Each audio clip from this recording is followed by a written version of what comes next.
Hi guys, hi chat, what's up? One sec, Miko's model will be here in a minute. I kind of fucked something up. Oh no, am I model's not there? Oh, it puts you way off the screen. I don't think I can grab you. How do I fix that? I guess I can position my... Can I... You should be able to go into the settings and like be able to, there's like a toggle that says like, you control position. I did, but it puts you like way off the screen. I can't grab you. What the fuck? I don't know how I can go about grabbing you and bringing you back. I don't know how to bring me closer. Well, what? I might be able to do that. Close that. You know, chat, it's not a VTuber stream without scuff. True. Let me bring her back. God damn it.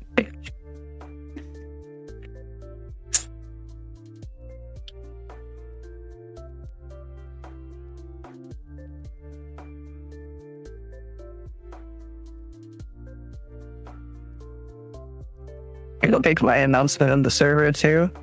Well, here I'm gonna quit it and restart it. So hopefully it'll just put you back like somewhere in the center. Okay. It might try and just reconnect you since I quit it and restart it. You have it? No. Almost. Oh, you gotta restart it, yeah? Yeah, I just restarted it. Okay. Hi Usagi. Hi Yak. Hi Don. Hi To. Hi Mr. J. Hi Russian Redigan. Okay, hopefully this works this time. But yeah, we're gonna do a video from Izizi. I don't know how you're supposed to pronounce it. So disappointed in this video, man. And then we'll do one by Illuminati. And I saw somebody say it, but the Illuminati video is actually super duper old. So it's not new. It's really bad. It's really bad. Also, I brought it up to you because I was like, oh, go ahead. Sorry. You go. I brought it up to you because I was like, okay, if we're gonna react to this one, I know you're gonna hate this one. There's a possibility. Strong possibility. Oh my god, I don't spoil anything, but like, man, it's just so bad. But chat, I'm going into both of these mostly blind. However, everybody I've seen comment on them have said they have been fucking awful. I've seen way better OS-Ton videos out there, I swear. Also, chat, for the Izzy video, we will be going at 1.5 times because I forgot she talks really fucking slow. Yeah. And then she goes on tangents. Yeah. Here, I will share screen with you so you will be at the same point I am. Okay, cool. Well, chat, it's time for us to learn about the OS 10 girls. Like the Windows OS anime girl. Yep. From a grizzled professional in the Weeb scene. A total anime professional, guys. In the 2000s, users on Japanese image board site 2chan began posting about Windows. Okay, maybe I gotta turn her down a little bit. Go to 1.25. Operating systems. They weren't talking about their specs or how well they ran, but instead imagining what they would look like if they were cute anime girls. The discussion grew, and these operating system girls became known as OS Tans. Each girl was given her own personality and designed to reflect the era, style, and quirks of the operating system she was based on. While OS Tans were originally relegated to 2chan and other relatively obscure sites and message boards, they eventually grew so big that Microsoft itself began to incorporate them into official products and advertising. But how did they come to be? Who created them? And why did so many people fall in love? How long has she had braces? I didn't notice that. I didn't know she had braces either because, like, my first video by her was, like, either one of the Moshi Monsters videos or the Alexandria's Genesis one. And I didn't see that she had braces then. Yeah, she has braces now. I just noticed it. What the heck? With anime girl operating systems. Today, let's take a deep dive into the bizarre. See, you can see the shiny in there. You got braces now. Yeah. Oh my fucking god. God, if she ran through a metal detector, holy shit. You know, why did she do this and not release a Garfield deep dive? I don't know. Phenomenon of OS Tans, their rise, their fall, and their legacy today. Also, if you are interested in this freak, we made a plush of a moth from my pilot Wastelandia. Has a little tail, has like hidden little tiny little paws in there. You can put milk in it and throw it against a wall. If you're interested in this freak, in this plush, it'll be available for a limited time. The link will be on the screen here. Everything that we make from it will go towards supporting the show and making more stuff in the future. There's lots that we want to work on, so if you're interested, please check it out and support the show if you're interested in it, and if you're not, buy this thing and beat it with a hammer. I'll be honest, I did not know she was involved in the Wastelandia thing. I just like saw it on Twitter one day. I didn't know either. Like, I've seen it in passing and it's like, oh, okay, I don't know what this is, but alright. Yeah, I guess she is creating it. Okay, fair enough. Wow. Before we continue, I just want to give a huge thank you to Squarespace for sponsoring this video. Squarespace is the all-in-one website platform. Oh yeah, by the way, if you ever need to say something, just feel free to tell me to pause, and like I'll just, boop, you know. Okay. For creators to stand out. Hang on, is she British? I don't know. Whether you're just starting out or managing a growing she's brand, Australian. Squarespace makes it easy to create a beautiful website and engage with your audience. With Squarespace's intuitive drag and drop editing, beautiful styling options, tons of needs. Not only can you sell products and experiences, you can attract clients and grow your business with a unique name. Every protected email save 10% skip back vague concepts is known. A huge thank you to Squarespace for sponsoring this video, and now let's get back into things. The personification of animals, inanimate objects, and even vague concepts is known as anthropomorphism, and humans have been doing it since forever. This tendency usually starts during childhood, where kids often personify things like toys, plushes, and household items. As an adult, Wait, what? Pause for a second. Yeah. Why did she not go into Gajinka first? Because that's literally what they are. Yeah. To be fair, anthropomorphism is probably the better baseline, because that does kind of apply to everything.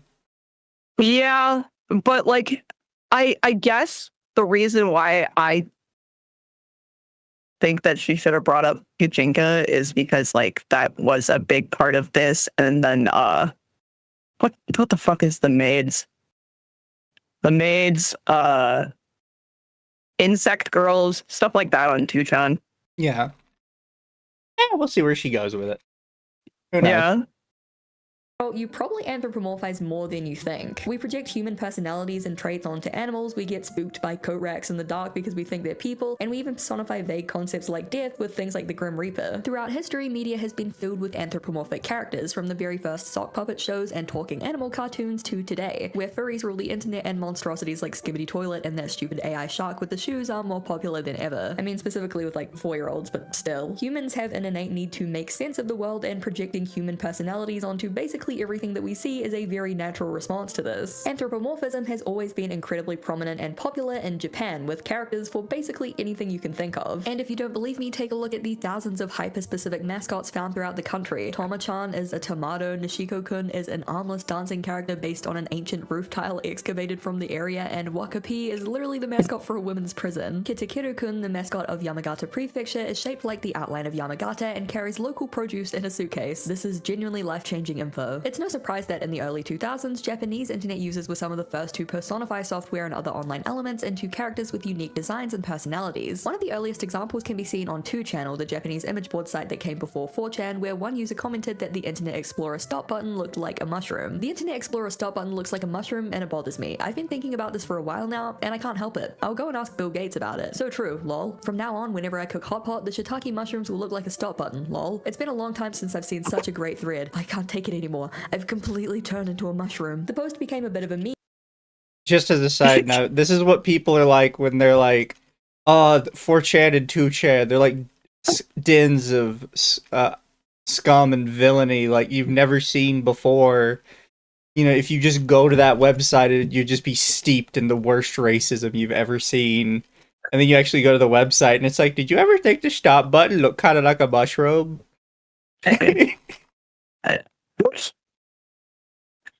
It's just what those sites really are. It's just silly posting. It's just silly posting.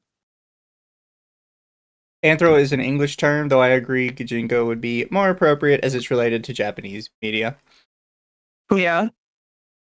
Jesus Christ, did this girl step out of a time machine from the 2000s? She kinda did.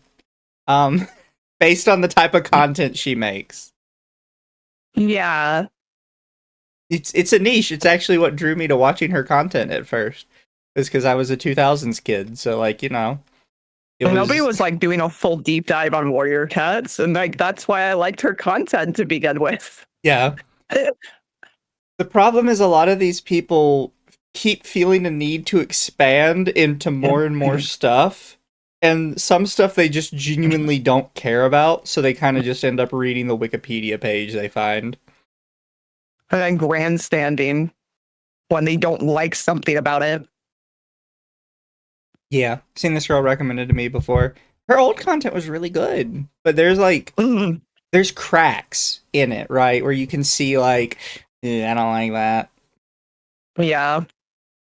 meme, with users even joking that they would go and buy Windows computers just so they could see the cute mushroom. It was clear even at this early stage that some internet users were beginning to personify and anthropomorphize certain aspects of computer systems, finding them cute and endearing. Around this time, Mo anthropomorphism, also known as Jijinka, was becoming more popular in otaku culture. No way. No way. There she goes. She actually Did said it. she pronounced Moe it. Mo.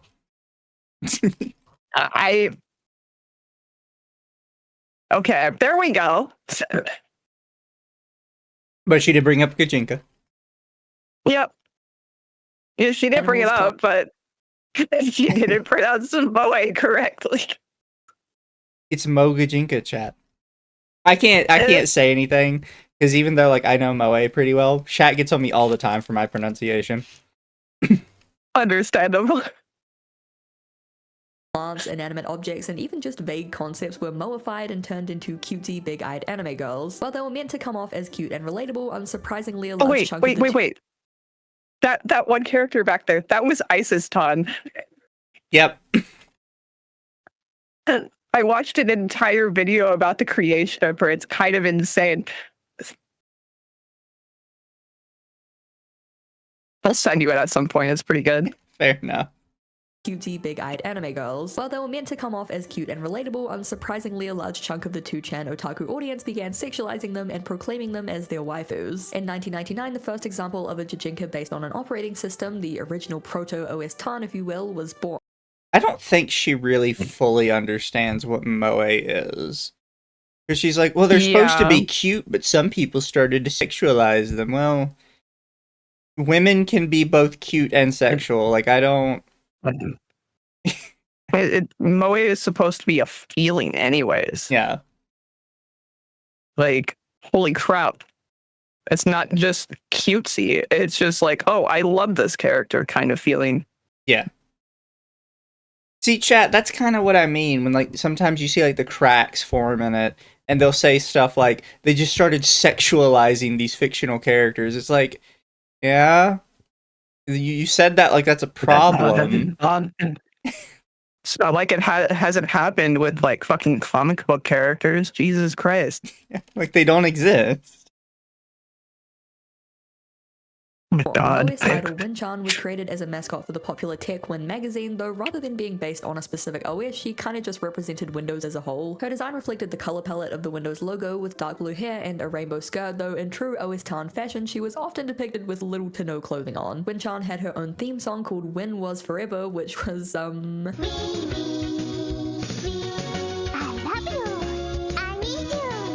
It was definitely a song. Also created in 1998 was the toy iMac girl, often cited as one of the earliest and most influential tech Jijinkas. She was featured in a series of wallpapers between 1998 and 1999, which came in several different color variants to reflect all of the iMac colors available at the time. Both OS idol Winchan and the toy iMac girl amassed tons of fan art and helped to popularize the concept of software and OS Jijinkas. Not only were their designs... I am so surprised with how the iMac girl looks that she did not whine about her outfit. Considering she was just like, yeah, they portrayed the Windows girl with little to no clothing, and then she just skimmed over the iMac girl, who's like Jesus in a non-existent bodysuit. It's just funny. I don't know why she didn't say something about it. She's gonna talk about one. Why gloss over the other? Avenge 4 months membership. Thank you. Head pat the puddle. Yeah, we'll do our little head pats. Thank you. But yes, I agree. Once you hear someone use sexualize unironically in a certain context, you know the video is going to be bad. I've gotten to where I really hate that word, even though I know like there's appropriate uses of it. It's like how people use the word booner. Mm-hmm. It's just lost its fucking meaning. Cute and fun, but internet users spent so much of their time on the computer on a day-to-day basis that they couldn't help but feel endeared to these anime girl personifications. In 2001, the manga Chobits was released centered around an abandoned PC who comes to life as a human girl and falls in love with the protagonist, again showing that these computer software-centric Jijinkas were gaining more traction. But it wasn't until around I don't know if that really counts as like as computer-centered. That's kind of more of like AI robot, sort of.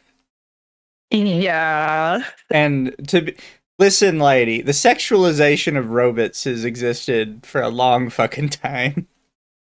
People have wanted to fuck robots for centuries. Thank you, Farmer Jack, for the 4 months. Stop sexualizing puddles. Yes, you should not sexualize your puddle. I miss when Goon meant henchman. That's a long time ago, friend. 2003 that OS Tans as we know them were born in all of their weird glory. Why is it weird? In the year 2000, I don't like the Windows way was she in said that. In all their weird glory. Like, Yeah, she said that so condescendingly. also, God, some of this stuff is like an absolute throwback for me. I feel so fucking old right now. Seen it like most of it in passing as like a kid, and I was like, wow, this is really cool. Yeah. Colloquially known as Windows ME, was released to less than stellar reviews. It was notorious for constantly crashing and freezing to the point where many began mockingly referring to it as Windows Mistake Edition. For a few years, 2chan users had been complaining about the OS, and over time they began jokingly comparing ME to an unstable and clumsy girl due to the temperamental nature of the system. On August the 6th of 2003, the first canonical OS Tan was created, born from this in-joke, Windows ME or Mitan. Mitan is portrayed as a clumsy, unhinged girl who tries to remain upbeat but is always messing things up and running into trouble. Unlike the Windows ME operating system, which users found infuriating, Mitan was portrayed more as a bumbling victim of her own code than a malicious force. The OS Tan Collections wiki reads, quote, Mitan's appearance rarely varies and is instantly recognizable. She has green hair and long braided pigtails and wears a maid outfit with an exclamation mark badge on the front modeled after the Windows era icon. She frequently carries a scallion as a weapon, sometimes a crowbar instead, to defend herself from malware. Don't call it a scallion. What kind of fucking website did you find that called it a scallion? Probably Wikipedia, maybe. I wouldn't doubt it. I'm 99% sure it's supposed to be a leak, and leaks are not scallions. They're very different things. Aren't scallions like way thinner too? Scallions are super tiny. They're green onions. Yeah, that's what I thought. Leaks are normally like super fucking huge. But yeah, they look kind of similar. I'm pretty sure it's a leak though. We have two different tastes. Leek doesn't even have like an onion taste to it. It's gonna annoy me. What website did you find that called it a fucking scallion? I bet 100% it was Wikipedia. Also, do you need to find a website to read off a description of what she looks like? Like, you can clearly see all the pictures are pretty straightforward. You know, sort of blue maid dress with the Danger logo and the green braided hair. In other videos, like they covered the references and stuff too. Like, come on, man. The lady being reacted to is kind of mean, is she? I don't know much about her outside of her videos. I just know she's kind of like weirdly progressive about dumb stuff. I didn't know she was mean. I would be curious, chat, if you have like a specific instance you're thinking of. Attacks, this being a pun on a Japanese antivirus software. With the popularity of Mitan, 2chan users began creating different operating system girls, basing their designs and personality off of different various real-world operating systems and their bugs and quirks. So who exactly were these other characters? Oh my god, I hear that in my nightmares. Jesus Christ. It's the sleep paralysis demon. Oh, chat, that hurt. I feel like for a lot of people here, that just hurt. You felt it in your soul. It's finished. Windows 95 was seen as a more reliable, refined operating system, and thus 95 Tan was depicted as a mature, sensible girl wearing a traditional kimono. She wears a ribbon in the colors of the Windows logo, and the pattern on her kimono is taken from a desktop wallpaper included with Japanese editions of Windows 95 called HANA256.bmp. She's often shown to be unfamiliar with newer technology, and according to the OS Collections wiki, has an intense hatred for the Apple Tan. Here, one sec, while I'm thinking about it. But is that actually just a Wikipedia page?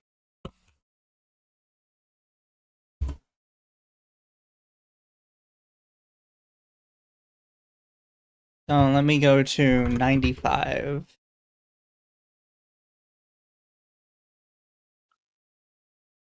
This one doesn't have any pictures.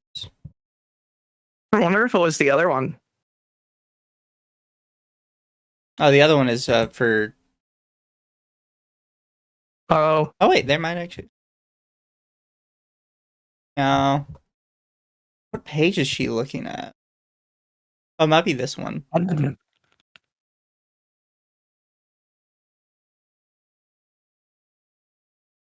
Yep, this Yeah. is the page. I found the wiki there on chat. It's the OSTON wiki. Or oston-collections.net/wiki. Because I'm pretty Oh sure my this is the God. exact line she's looking at. Yeah. Yep. Alright, well.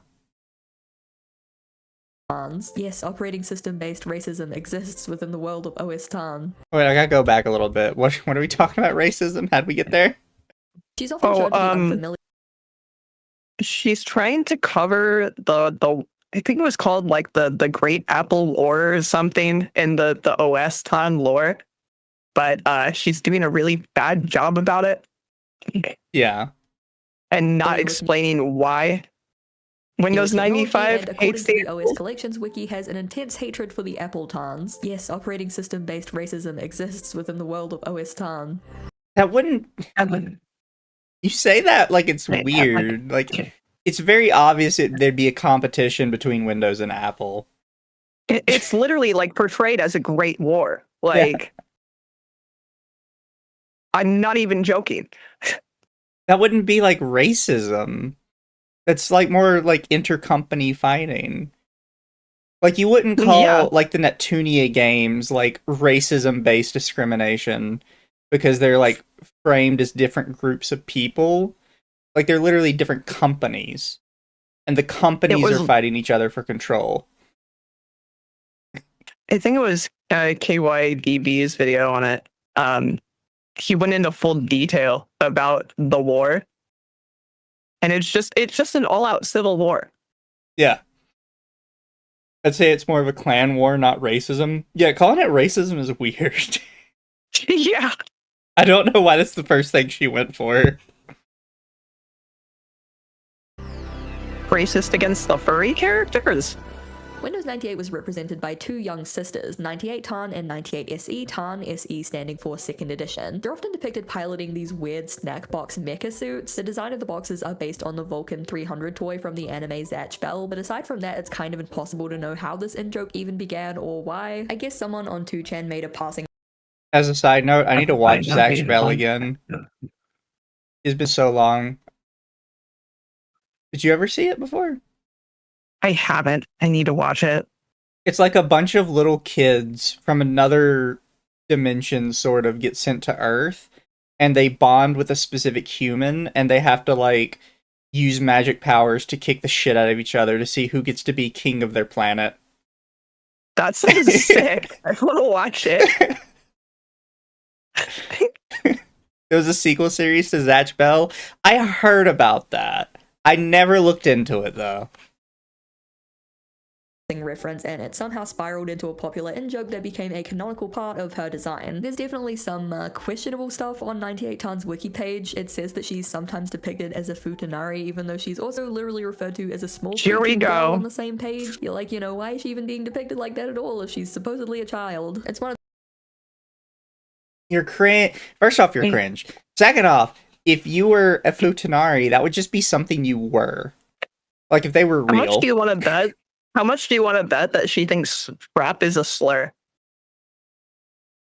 Probably. Well, here's the thing, right? So how likely is it that there's just like a little bit of futanari artwork of her, and it's not like commonly depicted as a futanari? Because I'll admit, I don't know much about the really old OS 10s. It's not really, really common. But I know it's been done a handful of times. Mm-hmm. So it's not really something to get super worked up over because most of her art is safer work. Wait, why did we skip CE and NT? Are we gonna... Oh, because there's no pictures. Well, there's pictures on this one. I think she might cover them next. I'm not sure. I'm 98. Why is the Futanari in here? Probably just, yeah, there it is. Wait, did she censor out the word hermaphrodite? No way. Why did you censor out the word hermaphrodite? That's a real word. Futanari is a porn term. Hermaphrodite is an actual medical condition. Oh my fucking god. Sorry, chat. Yeah. So, black bar here, if you go to the OS Ton page, that's this word right here. It's hermaphrodite. I don't know why she censored that. Probably to appease her fan base. But that's a real thing. I've seen people get triggered about that word, and I don't understand why. I don't.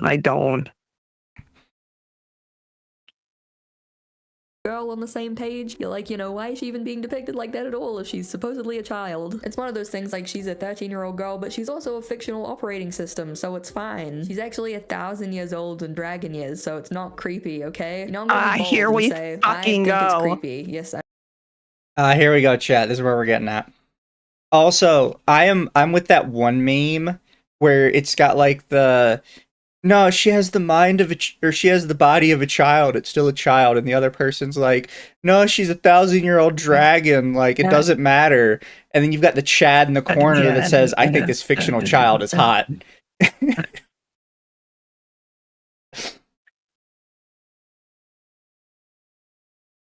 Like I think it's okay because it's a fictional thing.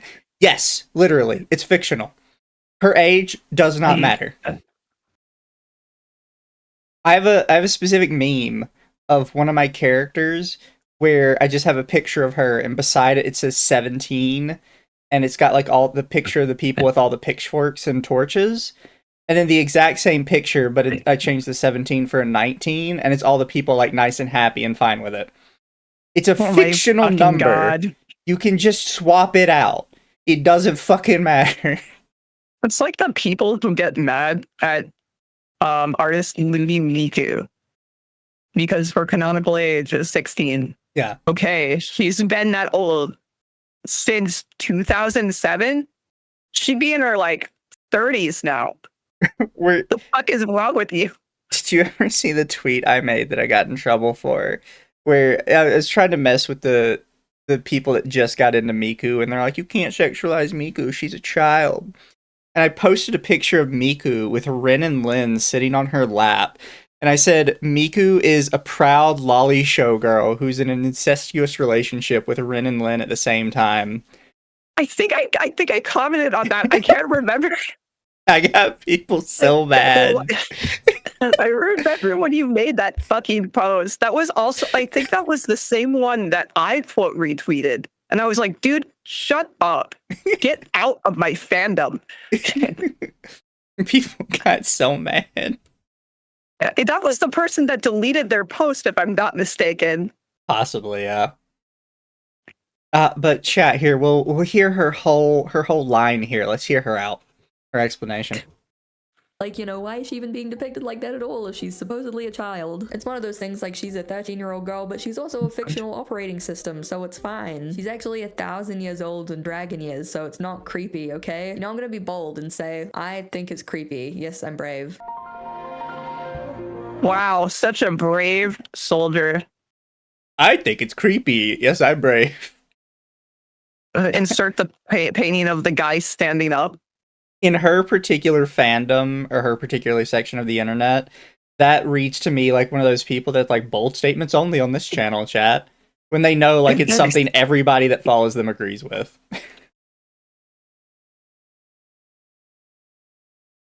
Echo chamber shit. Yeah.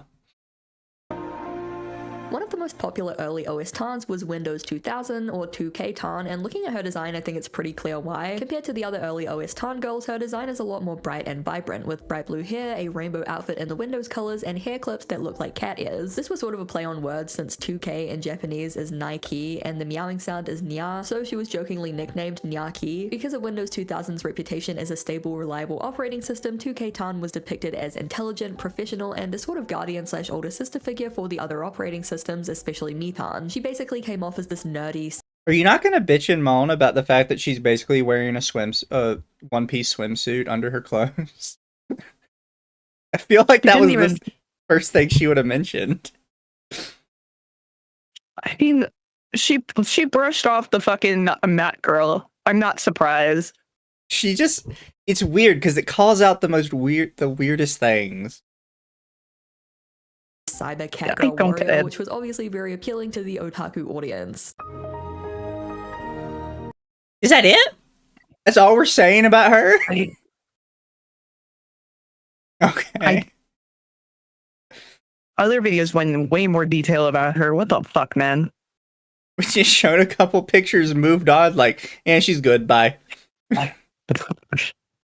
Okay. Fine. No, there's way better ones out there. True. Is praised as one of the most innovative, well-received operating systems, famous for its iconic startup sound and desktop backgrounds, all of which have embedded themselves as staples of the Y2K nostalgia aesthetic. A lot of people look back on it with rose-tinted glasses as this perfect, flawless operating system, a symbol of how much better things were in the good old days. But the existence of XP Tan kind of challenges all of that. Windows XP 起動しました When XP first released, it actually had way more of a mixed reception. It was criticized as being too bloated and packed with unnecessary features, and this was reflected in XP Tan's design in its own weird way. The OS Collections wiki reads, quote, "As Windows XP was originally criticized for bloating a system and being very pretty without being equally as useful, XP Tan wears tight clothing and has large breasts. An early alternate outfit was especially skimpy, wearing a blue miniskirt, high-heeled shoes, and a midriff-bearing tube top with XP on the front. She usually dresses in a blue and white stylized schoolgirl outfit with ribbons and detached sleeves for decorations. XP Tan's large chest was meant to represent her high memory storage, and soon this became kind of a meme within the fandom, with future OS Tans having breast sizes that corresponded with each system's level of memory. This was just a silly joke within the fandom, but it also wasn't did go to show the increase. It wasn't just the breast size. They also did like art of her where she was a little bit more on the chubby side. Yeah. Because of it being bloated. Exactly. So it wasn't just breast sizes. Jesus Christ. Increasing rate at which many were just sexualizing the characters and turning them into waifus rather than just cute mascots. There were many other OS Tans created during this early era, including Windows NT, who had two designs. I have to go back a little bit, 'cause she's whining about that again. System's level of memory. This was just a silly joke within the fandom, but it also did go to show the increasing rate at which many were just sexualizing the characters and turning them into waifus rather than just cute mascots. Why are you whining about that? Who cares? It is an anime version of a operating system. Is a fictional woman. Also, they're not even Jesus official Christ. mascots. They're stuff people on the internet are making. It's not like Windows is doing those. And it all started because everybody noticed how fucking useless Windows ME was. And they're like, isn't it kind of cute how useless it is? That's literally it. Also, hi, Atari. Just read the wiki page, woman. She kind of is, but then, like, she's just reading the wiki page and then throwing in, like, and isn't it weird they sexualized it? Who cares? There were many other OS Tans created during this early era, including Windows NT, who had two designs. One was a blue-haired dog girl due to NT sounding like Inuti, like Shiba Inu, and one was called NT Mama, a purple-haired woman who was depicted as a motherly figure for the other OS Tans. There's no way she just said that. It's not just for Shiba Inu. It just means dog. Yeah. Oh my. I wonder if that's written, like, anywhere on the page. No, it doesn't look like it is. So she just kind of threw that one in there herself. She wanted to like sound so educated. Yeah, there's nothing about Shiba Inus in here. What the fuck? Yeah, and the only time it mentions dog is to say she's a blue-haired dog girl. Yeah. Why say that? Why literally just say it just means dog? had this kind of purple gothic Lolita thing going on, though tended to be less popular due to her relative obscurity. Windows CE, which due to the OS being designed for smaller devices was depicted as a small fairy with a USB cable on. MS-DOS Tan was a shy girl with pigtails who would lurk around corners, and nod to the fact that many older operating systems were based off of MS-DOS and it was constantly there, out of sight, lurking in the background. MS-DOS was sometimes instead depicted as a black cat's sidekick. Windows 3.1 Tan in particular was often shown with this cat, as 3.1 needed MS-DOS to run. People even began making OS Tans based on different versions of Windows Server, which is basically a business edition of Windows. Are we just powering through a bunch of them now? Because she just keeps firing more and more stuff. She didn't even like cover how Pocket Edition had like violent tendencies, and she wanted to stick the USB in the user's people. Like that's like one of the inside jokes about Pocket Edition. Yeah. I'm not kidding. Stopped watching her after her online kid spaces and CalArts video. Besides that, it was good stuff to listen to while Strawing are working. She's background fodder. Yeah, I saw the CalArts video and I was just like, no, I'm not doing this. 2003 server was depicted as a half girl, half fish, since the Japanese word for server sounds kind of similar to the word for mackerel. She was sometimes a cutesy chibi anime girl with a fishtail and Microsoft logos on her bows, but she was just as often shown as this weird fish homunculus thing who was often eaten by cats and even the other OS Tan girls. There were also male counterparts created for each operating system, which were called OS Kuns. The main cast of OS Tans got their own OS Kun counterparts, including 95 Kun, 2K Kun, and Mi Kun. However, the OS Kuns were far less popular and didn't really take off, probably because the whole appeal for a lot of otakus was that the OS Tans were cute big booby waifus. As more and more characters were created, 2chan users began to develop lore for the world that they inhabited. They created a Okay, well now we're about to get into lore. Okay. I'd also say the reason a lot of the times the guys don't take off is they're just offshoots of the girls. They're not like original ideas. It's just, oh, there's a girl one, now we should make a guy one. If I'm also not mistaken, they were added to be a part of the war storyline. Because there was like a bunch of male Apple counterparts too. Yeah, fair. The original Some of male them were VTubers. Different. sort of anon otaku self-insert called Toshiaki, a name which came from an early 2chan meme where B users were called Toshiaki as a reference to an early default username based on a troll. It's a whole thing, it's a whole in-joke, there's lore there, you don't need to know the backstory. Toshiaki was written to be a college student who was basically a shut-in and spent all his time on computers, so it was essentially a personification of the average 2chan user, and like all self-insert characters, he was pure wish fulfillment. All of his operating systems See, that feels so mean-spirited when you say it that way, you know what I mean? Yeah. Like, look, some people are just more shut in than others. The person who made a 40-minute video on Internet Explorer anime girls should probably understand that. But I like how she also thought it was unnecessary to cover the history of Toshiaki. But KYDB literally did to give context. I will say it's a little funny that for 2chan, they have like an actual kind of fully formed male as like their self-insert. And then if you go over to 4chan, it's just like a green dude with a question mark on his face. Sometimes it's just a blank person with a bracket over their face for 2chan. Fair enough. But like the Toshiaki guy, that's the main guy you were talking about, yeah. magically came to life as the OS Tan girls who called them his master and did housework for him. Cool. Weird misogyny aside, I think the Wait, sorry, what? Let me go back to that. Where'd we get misogyny from? I think I glazed over that one. She's just saying words. he was pure wish fulfillment. All of his operating systems magically came to life as the OS Tan girls who called them his master and did housework for him. Cool. Weird misogyny aside, I think the Oh my fucking god, dude, no way. Weird misogyny aside, they're fictional robot characters.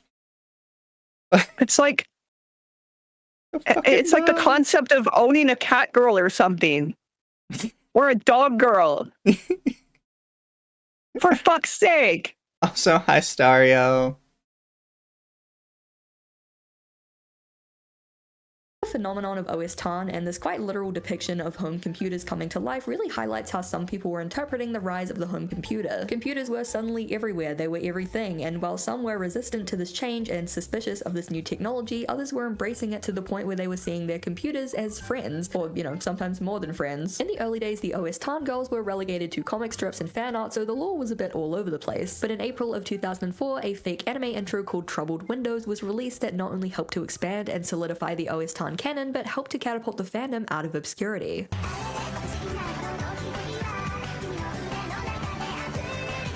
Troubled Windows featured Mitan as the main character alongside 95, 98, 2K, and XP. It introduced a new character, Dr. Norton, who was based on the Norton antivirus software and depicted as a creepy old doctor who perved on the OS girls. From the wiki, quote, Dr. Norton is an eccentric older doctor who often requests routine checkups from the OS Tans even when they are perfectly healthy. However, his intentions are solely related to his curiosity about their bodies. Ew. Definitely one of the more uncomfortable and Are you retarded? Don't let her see the older Vocaloid fandom. God forbid. Curiosity about their bodies. Okay, you are aware that's because they're like robot girls, right? Or like they're not human. But also, like, sexual humor, like, was like pretty fucking rampant back then. Yeah. Which we should bring back, probably. Yeah. No, literally. I'm praying that it comes back in the Vocaloid fandom because it would scare off so many of these fucking new gens. Exactly. dare I say, Like they creepy-ass they wouldn't have survived watching any of those old NMD dramas. She must be on the spectrum. I mean, chat, everybody on the internet's on the spectrum. Every streamer is on the spectrum somewhere. True.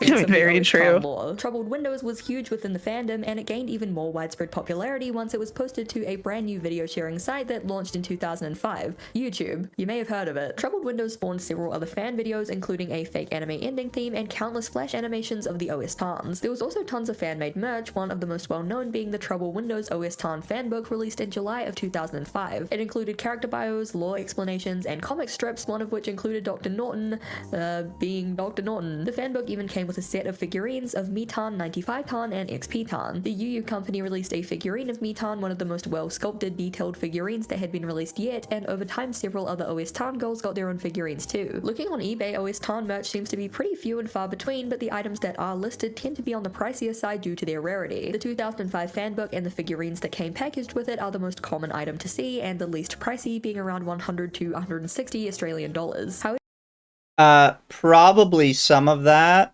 is because you're getting it shipped to the US. Yeah.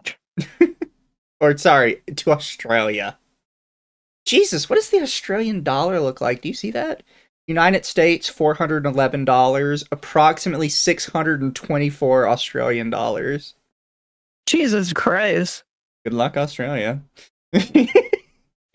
Okay, when I got my 1/4 scale, she was $500 US, right? But she was 700 Canadian. Exactly. Like, that was insane to me. this XP Tan figurine is nearly 700. These mini keychains by Pink Company go for at least 150 to 200 AUD each, and this plush toy of Mi-chan regularly goes for $600 to $700. With merch, fan projects, and fan art flowing in, this explosion in popularity marked a significant moment in the fandom. Suddenly, it was no longer an obscure 2chan in-joke, but instead a quickly expanding fandom, and soon fans began looking outside of the Windows operating system for character ideas. Mactan, the Mactan that Windows 95 Tan was bigoted towards, was depicted as a blonde girl with a sleek white outfit. Why would you say bigoted? Why would you use that word? Oh my god. It's so dumb. It's because she's blonde and has blue eyes, isn't it? and an apple on her head. She was often shown holding a bomb, which was the error symbol for Macs at the time. While several individual designs for different Mac operating systems were created, for example Mac OS 9 Tan, none of these really took off, and instead Mac Tan was kind of just used as a catch-all character for all Mac operating systems. Looking back, there are a lot of parallels between Mac Tan and her predecessor, the toy iMac girl, one of the first original OS Jijinkas. Linux Tan was often depicted wearing a suit of penguin armor. Firefox was unsurprisingly a fox girl who was best friends with Mozilla Thunderbird or I do have to say the Firefox girl has like maintained her dominance as a thing ever since the 2000s. Yep. Like to this day, they still use that same girl to represent Firefox.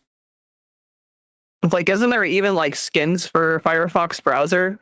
Like, I remember using them back in the day, but I don't know if they're still around. Yeah, like these days, she looks a bit more like traditional modern anime style. But she's still the exact same Shrine Maiden Fox girl.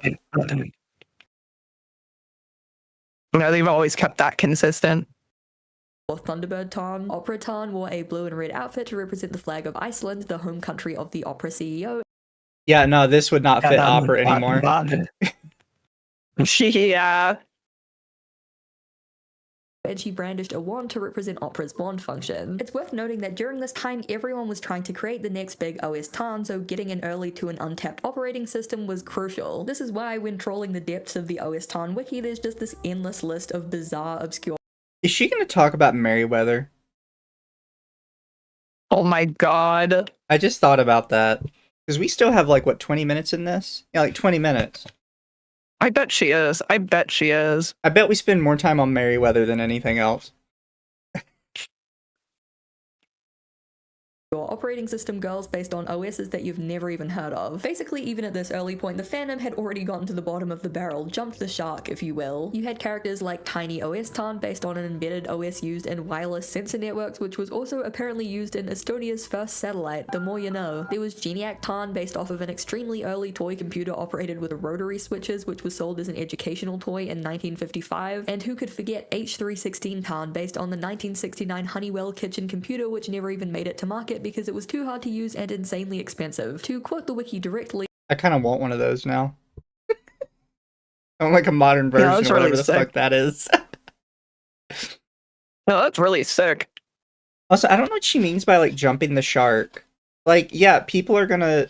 They're not racing to create the next phenomenon, right? They're just... They're engaged in the community and they want like their own little OC. So they're like, oh, well, it's something we haven't used yet. Oh, you haven't used this. It's... I think it's... I talked about this sort of earlier today, and I've talked about it a couple times this last week, but a lot of people on the internet now feel like they can only see stuff through the lens of content and money. Like, they can't... They don't know what it's like to do it for the love of the game anymore. You know what I mean? Yeah, just to create. Yeah, like, I have people all the time mention me, like, oh, you just want to talk about drama stuff to, like, get clicks and get views, so you intentionally, like, stir it up. Like, no, I love talking tea. I'm like a gossip girl. I think it's fun. I do it for the love of the game. There's some, I can't remember who it was, but there was, like, some Niji sister who was like, oh, the LootTuber money not coming good to you? I'm like, buddy, I do this as a hobby. What are you fucking talking about? Yeah. Some people legitimately enjoy what they do. And, like, if the money comes, and that's nice. But it's not required. Yeah, exactly. Just to be like, yeah, I did that. Yeah, pretty much. $1,000 in 1969 money. A lot of the Linux OSs are particularly kooky. You have Fried Chicken Linux, a system designed for the University of Copenhagen whose logo supposedly looked like a piece of fried chicken. Barbie Linux, who was based off of a rumored 2006 Linux released aimed at younger girls, though due to the lack of any screenshots or technical details, it's widely believed to be a hoax. Chainsaw Linux was designed for a video production company, and the corresponding OS Tan has red eyes and chainsaws decorating her hair. Damn Small Linux was created to fit into only 50 megabytes, and thus Damn Small Linux Tan is only 6 inches tall. And there's even a Puppy Girl Linux OS Tan, because of course there is. People even began making non-OS Why did you say it that way? Why do you always say it What that is way? the YouTube nun? What the fuck is that YouTube nun? I have so many questions. I've never seen her before. I've not seen her specifically. I have seen representations of YouTube as a nun though. I've never seen that one specifically. It's interesting that she's including that one right now because that is a very like last 5 years development. When we're still in like the mid 2000s right now. No, that had to be like Adpocalypse made one. Yeah. OS tans such as console tans and site tans, one of the most infamous being Wikipedia. In a 2006 Wikipedia thread discussing potential ideas for a site mascot, an anonymous user suggested an OS tan style anime girl called Wikipedia. There was overwhelming support for the anime mascot, who had twin pigtails, a maid outfit, and 2 puzzle pieces in her hair. However, some feared that she would make the site look too amateur or childish, while others pointed out that Wikipedia had really nothing to do with anime and so she could be seen as misleading. Don't be a baby about it. She's what the fuck? I know, right? She clearly hates moe culture. That's why she says this with such a malevolent tone. She seems, based on the start of her video, she doesn't seem to know what moe culture is. Like, she seems to just think moe means cute girl, and that's about as far as she got. Yeah. Because then she's like, and then they started sexualizing them. They weren't moe anymore. It's like it's just, you can still be moe and sexual. Like, it's literally just supposed to be a feeling. That's it. He eventually lost out to the Wikipede, a quote shy little bug who sits under trees and avoids controversy or conflict. However, googling Wikipedia mascot to this day will pretty much solely turn up results for Wikipedia, so it's clear who ended up. Yeah, because who cares about this fucking like caterpillar thing, bro? Oh, yeah. Like, the Wikipedia ton is so much better. And they're like, it's cute, and she's got puzzle pieces in her hair. It's adorable. Like, well, we couldn't use that because it'd make people think we had something to do with anime. It's like, who cares? Yeah. Now they think you have something to do with bugs. Congrats. What do you have to do with bugs? Fucking nerd emoji looking hungry ass caterpillar. Wikipedia mascot to this day will pretty much solely turn up results for Wikipedia, so it's clear who ended up being more popular in the long run. Wikipedia co-creator Jimmy Wales famously hated the character, writing, "I don't like Wikipedia and I never have. I recognize that some people do and I'm not particularly agitated about it, but my name should not be invoked in a way that might lead And that's some why to you're the believe that I former approve. owner. This may No, she's a co-creator. Oh, I thought it said former. Now, do you know why she says co-create? Why she brings up the quote from the co-creator? The former owner has since left Wikipedia and is on record saying that Wikipedia is a den of left-wing propaganda and that the site is compromised and cannot be trusted. Oh my god. Wow. It's very funny. Like, he is very anti-Wikipedia right now. Holy shit. It's kind of like the best score guy doing a complete 360 and changing like the website to like, oh, I'm going outdoors. Do you remember that? A little bit. It's like vague in there. I can't remember exactly what it was, but it was just like the dude's traveling outside now. And it's just like him touching grass. Well, I mean, it could have been like what happened with John McAfee, who I'm pretty sure he's dead now. Did you ever see what happened with him? The guy that made McAfee antivirus? Wait, I don't think so. He did something to get him in trouble with the American government. So he fled to like a tropical resort area and lived in a mansion doing blow off hookers' asses. What the fuck? Also, as a side note, sometimes I like come through your mic and it sounds so weird. Oh, I'm sorry. I gotta turn you down just a little bit. I don't know why my computer's so loud. I only had it at 50%. Yes, like another prisoner, McAfee didn't kill himself. Yeah, no, McAfee was living on a tropical island doing cocaine off hookers' asses. And he would do like live streams where he would talk about how much cocaine he snorted that day. My God. That's what he did with his McAfee money.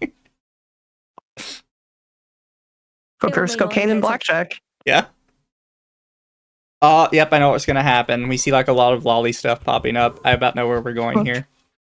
Oh boy. But my name should not be invoked in a way that might lead some to believe that I approve. This may or may not have had something to do with a lot of creepy comments praising her for being a quote-unquote lolly, since she looked like a young girl with pigtails, but also wore a maid outfit and definitely had NSFWR. So yeah, I totally get why the co-creator wanted to distance himself from that. By 2000. You suck. Like the 4-letter word always upsets everybody. You cannot handle the 4-letter word. She's so scared of it. 2007, the OS Tan fandom was booming, but with the release of Windows Vista, it seemed that no one could agree on a design. Even to this day, this Tan is not one character, but rather a vague collection of different character designs. There were tons of proposed designs by 2chan users, but for some reason none of them actually incorporated any characteristics of Windows Vista and were basically just random designs. The most popular were Vistake, who had this sort of metallic magical girl theme going on with a bright red and grey outfit, and Vizbu, a young grey-haired ninja girl. It's kind of hilarious that Windows Vista, which has one of the most iconic recognizable aesthetics today, especially with the Fruitager era resurgence, had such a hodgepodge of random unrelated designs that no one could agree on. This is partly because, removing those rose-tinted glasses, reviews for Vista at the time were pretty mixed. Some loved it, others didn't, and it was kind of seen as messy and less cohesive as other OSs. But I also think that the lack of one cohesive Vistan design... This is a side note, sort of.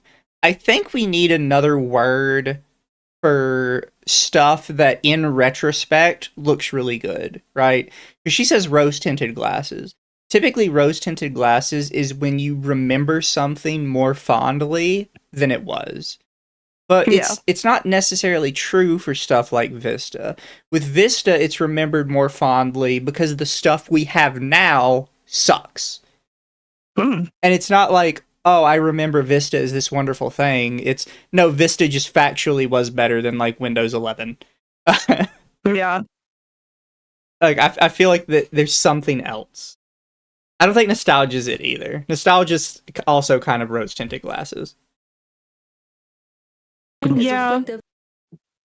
Of the state of the fandom at the time. Everyone wanted to make the next big OS Tan, the next Mi Tan or 95 Tan, and so when Vista was released, it was a free-for-all as artists scrambled to make the definitive Vista design. The process was far less collaborative and more competitive, so no wonder many of the proposed designs were kind of random and not really very well thought out. One of the better designs was called Chivistan. She had long flowing hair in the colors of the default Vista background and a collar with the Windows logo on it. Like many other Tans, she had a magical girl theme and carried a large magic staff. However, even this design feels kind of lacking when compared to how rich Vista was with design elements to pull from. And things weren't all sunshine and rainbows in the fandom either. While a growing fandom means more fans, it also means more detractors, and this was especially true for OS Tans as they made their way to the West. In 2007, Wired infamously included OS Tans in a list of the lamest technology mascots ever, calling them saucer-eyed girls with underwear management issues. Many mocked OS Tans for being lame and nerdy, a basement dweller's wet dream in the form of a computer who has literally come to life as a half-naked anime girl. So this is beyond the scope of her video, but you can't really talk about Western reception to Japanese culture without mentioning that for some reason, every mainstream media source in the West to this day has like a racism issue with Japan. Like, yeah, it's weird. I didn't think about how bad it was till I started watching like old G4 episodes the other day. And it's just constantly like, oh, this cringe Japanese RPG shit think they're gonna come to America and challenge Call of Duty. And it's like, why do you talk about Japan like that? Like, it's That weird. was an RPG cringe. Yeah. Like, that's the thing.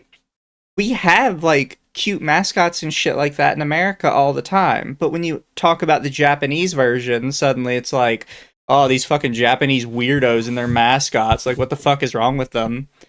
Like, what? They always complain about everything either being one, too over cutesy, or two over sexualized. And it's like, shut the fuck up.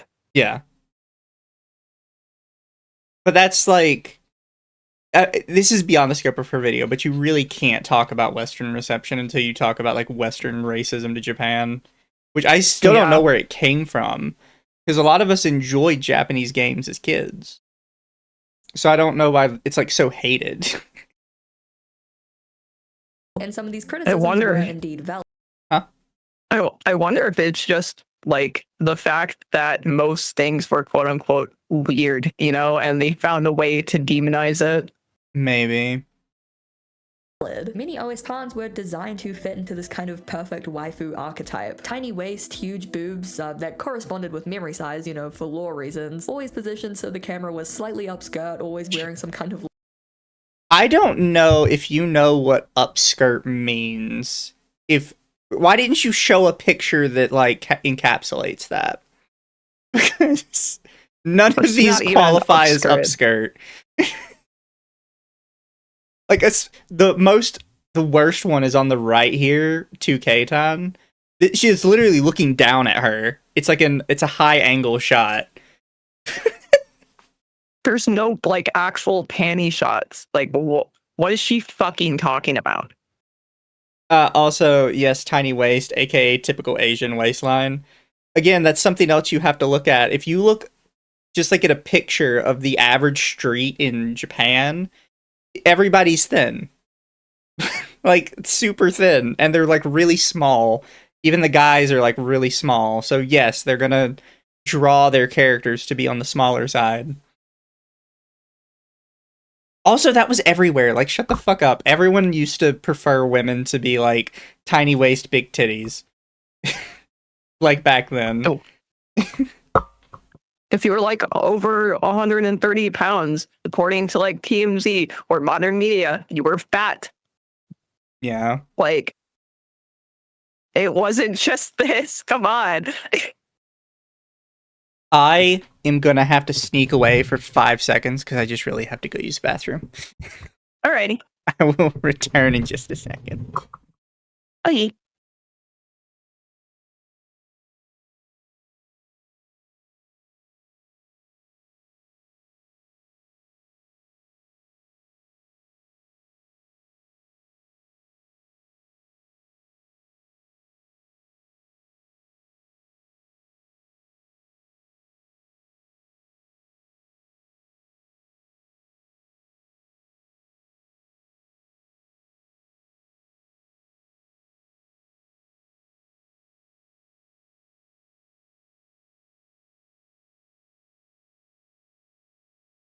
Bro, I can see chat now. Yes.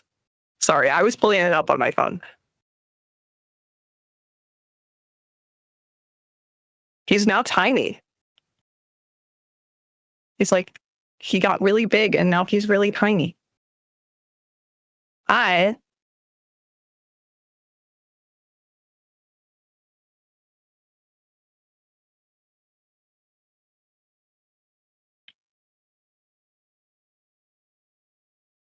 Hi, Esso.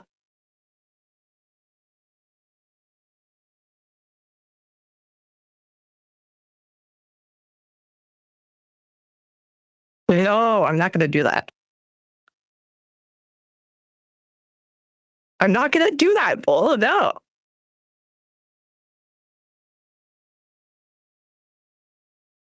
Okay, no profile pic, McGee. Well, you fucking discount to real. Okay.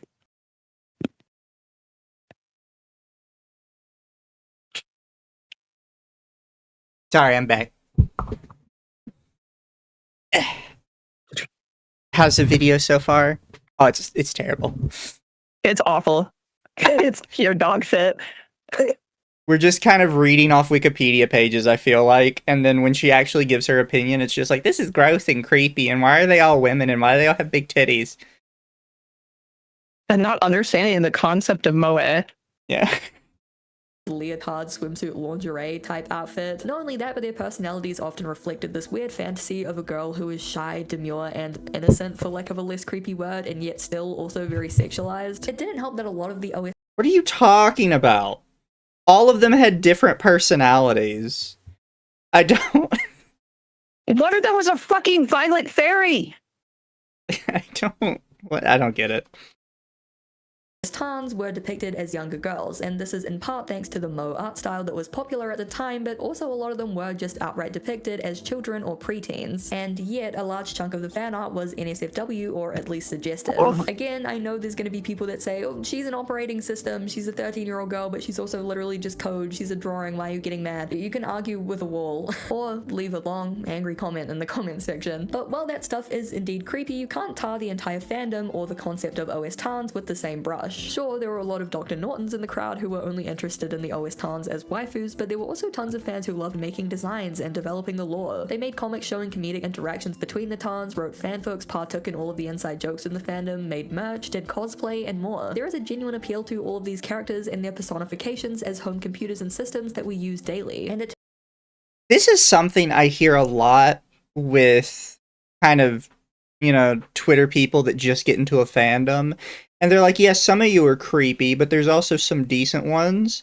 It's like, I don't think you understand. The people that are into the OS Tan porn are the exact same people making the funny skits you like. They are both sides of the coin. I don't think you realize it is not like, oh, some of you are okay. No, both sides are a part of the community, and the community is accepting of both sides. It's two sides of the same fucking coin. Like, I don't understand why you guys don't get this. Based woman recognizes that she's just a wall.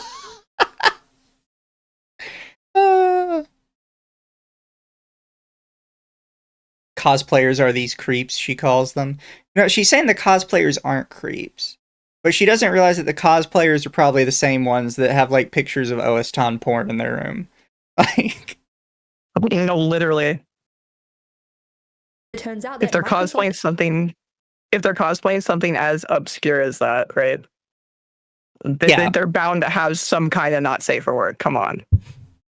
itself was catching on to this fact and was soon to reveal the very first official OS Tan. With the upcoming release of Windows 7 in 2009, Microsoft decided to use the booming popularity of the fandom in order to advertise their new system, and so the most iconic and legendary OS Tan was born, Nanami Midobi. Nanami Midobi, with the word Nana meaning 7 and Midobi meaning by the window, is a blue-haired girl wearing a light blue business outfit, short skirt, and stockings. The Windows colors can be found throughout her design, from her clover-shaped hair clip to the brooch on her bow to the bottom of her skirt, and even faintly in her eyes. After almost a decade of unofficial OS Tans, Nanami bridged the gap between niche internet culture and real life and was considered by many to be the very first official OS Tan, despite the fact— I hate to inform you of this, but she was still niche internet culture.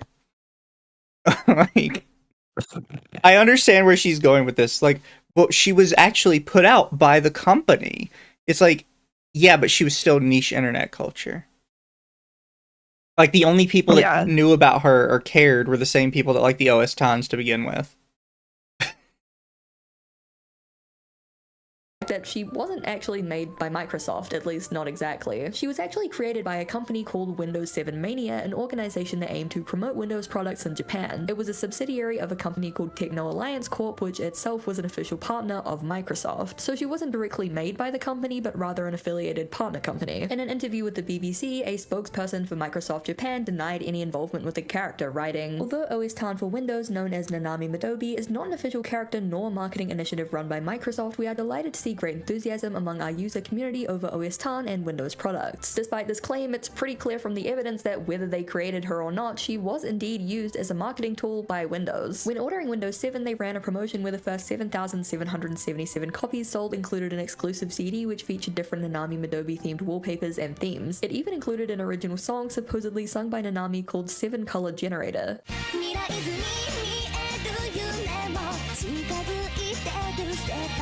Another exclusive OS Tan CD was released shortly after, this time promoting Windows 7 Ultimate DSP. There was even an official commercial— You can't say DSP. I immediately think of fucking Dark Side Phil.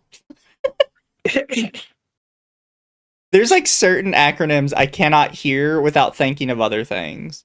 DSP is one of them. BBC is one.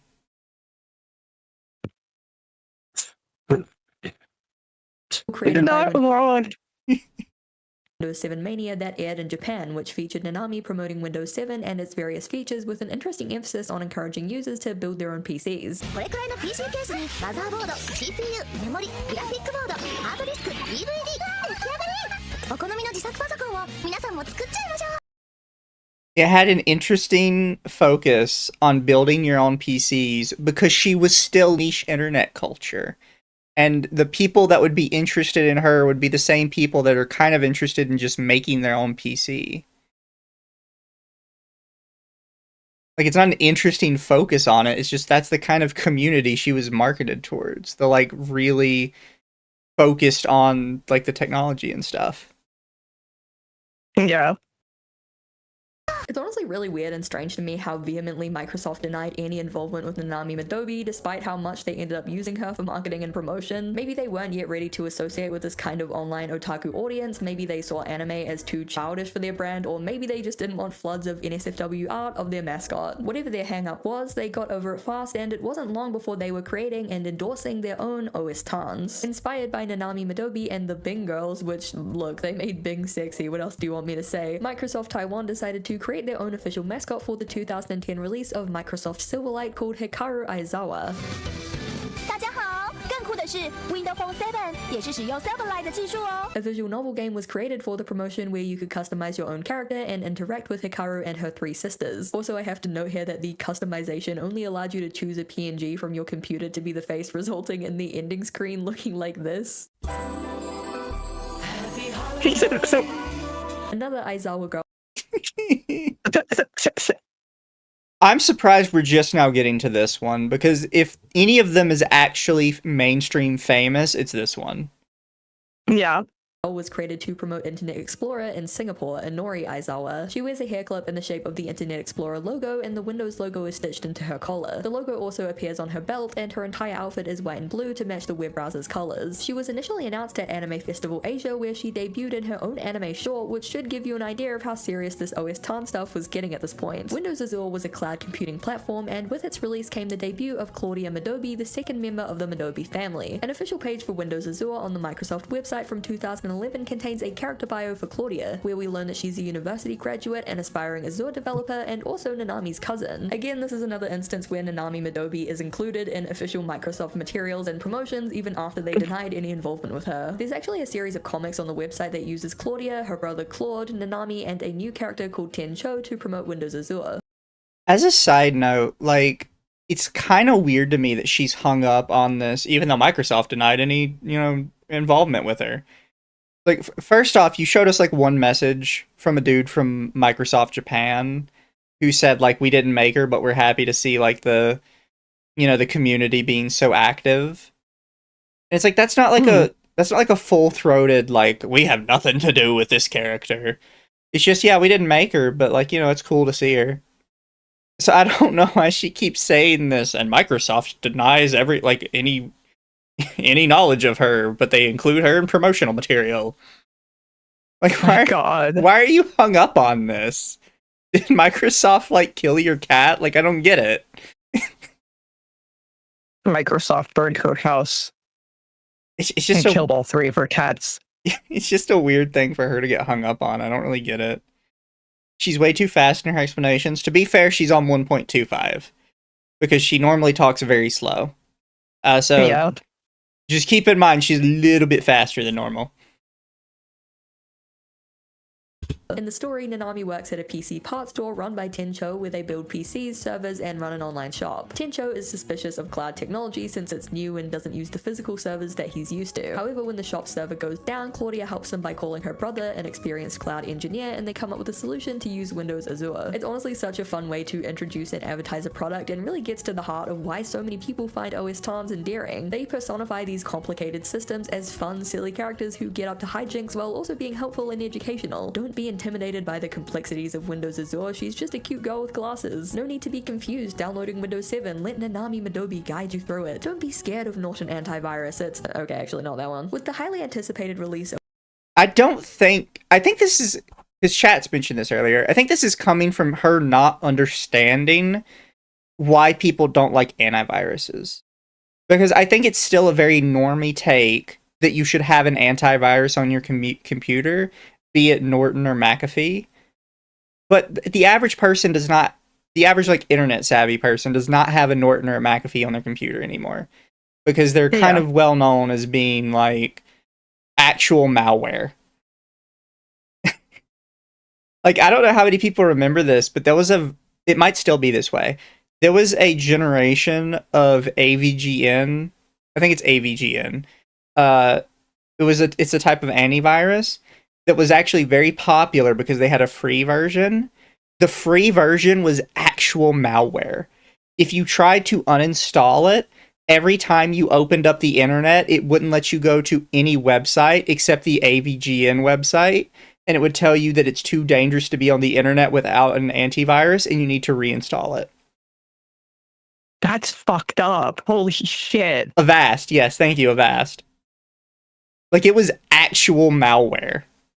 And that was just what antivirus was.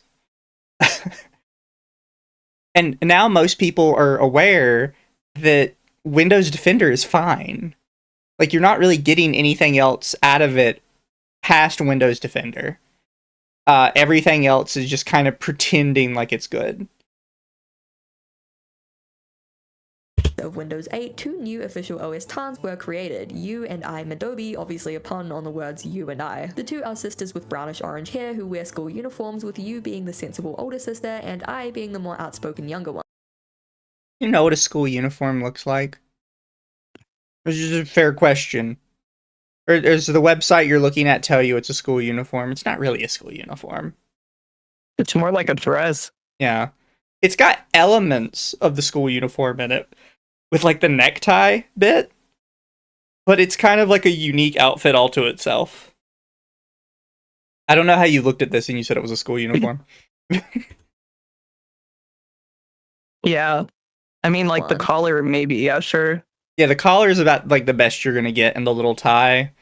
But other than that, it's everything with a necktie is a school uniform. Sailor dresses don't exist. Exactly. Windows 8 was sold with designs of both you and I on the packaging, which also included exclusive voice packs and wallpapers of the two sisters. Crunchyroll hosted a Windows 8 launch party in Japan where mugs, wristbands, and other merch was given out to attendees, many of whom came dressed in OS Tan cosplays. And then there's this guy who's dressed up as... It's clear from these images that the OS Tan fandom was huge, growing more and more with every new official Tan release. So it's surprising and kind of sad that the next Windows release would bring us the final official OS Tan. Toko Madobi, the Windows 10 OS Tan, was officially announced on July 31st of 2015. She has whitish blue hair, a blue uniform, and a tie in the colors of the panels in Windows 10. She also has two Windows-shaped hair clips. During a 2015 winter campaign, she featured on the box of special editions of Windows 10 Pro, which also included an exclusive audio story about the Madobi family, as well as two wallpapers featuring all of the official Windows girls. Unfortunately, beside a couple of other collaborations and merch items, the last official OS Tan girl went out with a whisper rather than a bang. She was considerably less popular than the other Madobi girls, and even the unofficial OS Tans. From this point on, Microsoft discontinued their anime girl mascots, which not only marked the death of the Madobi family, but the gradual decline of the OS Tan fandom. Are you aware that's because people hate Windows 10?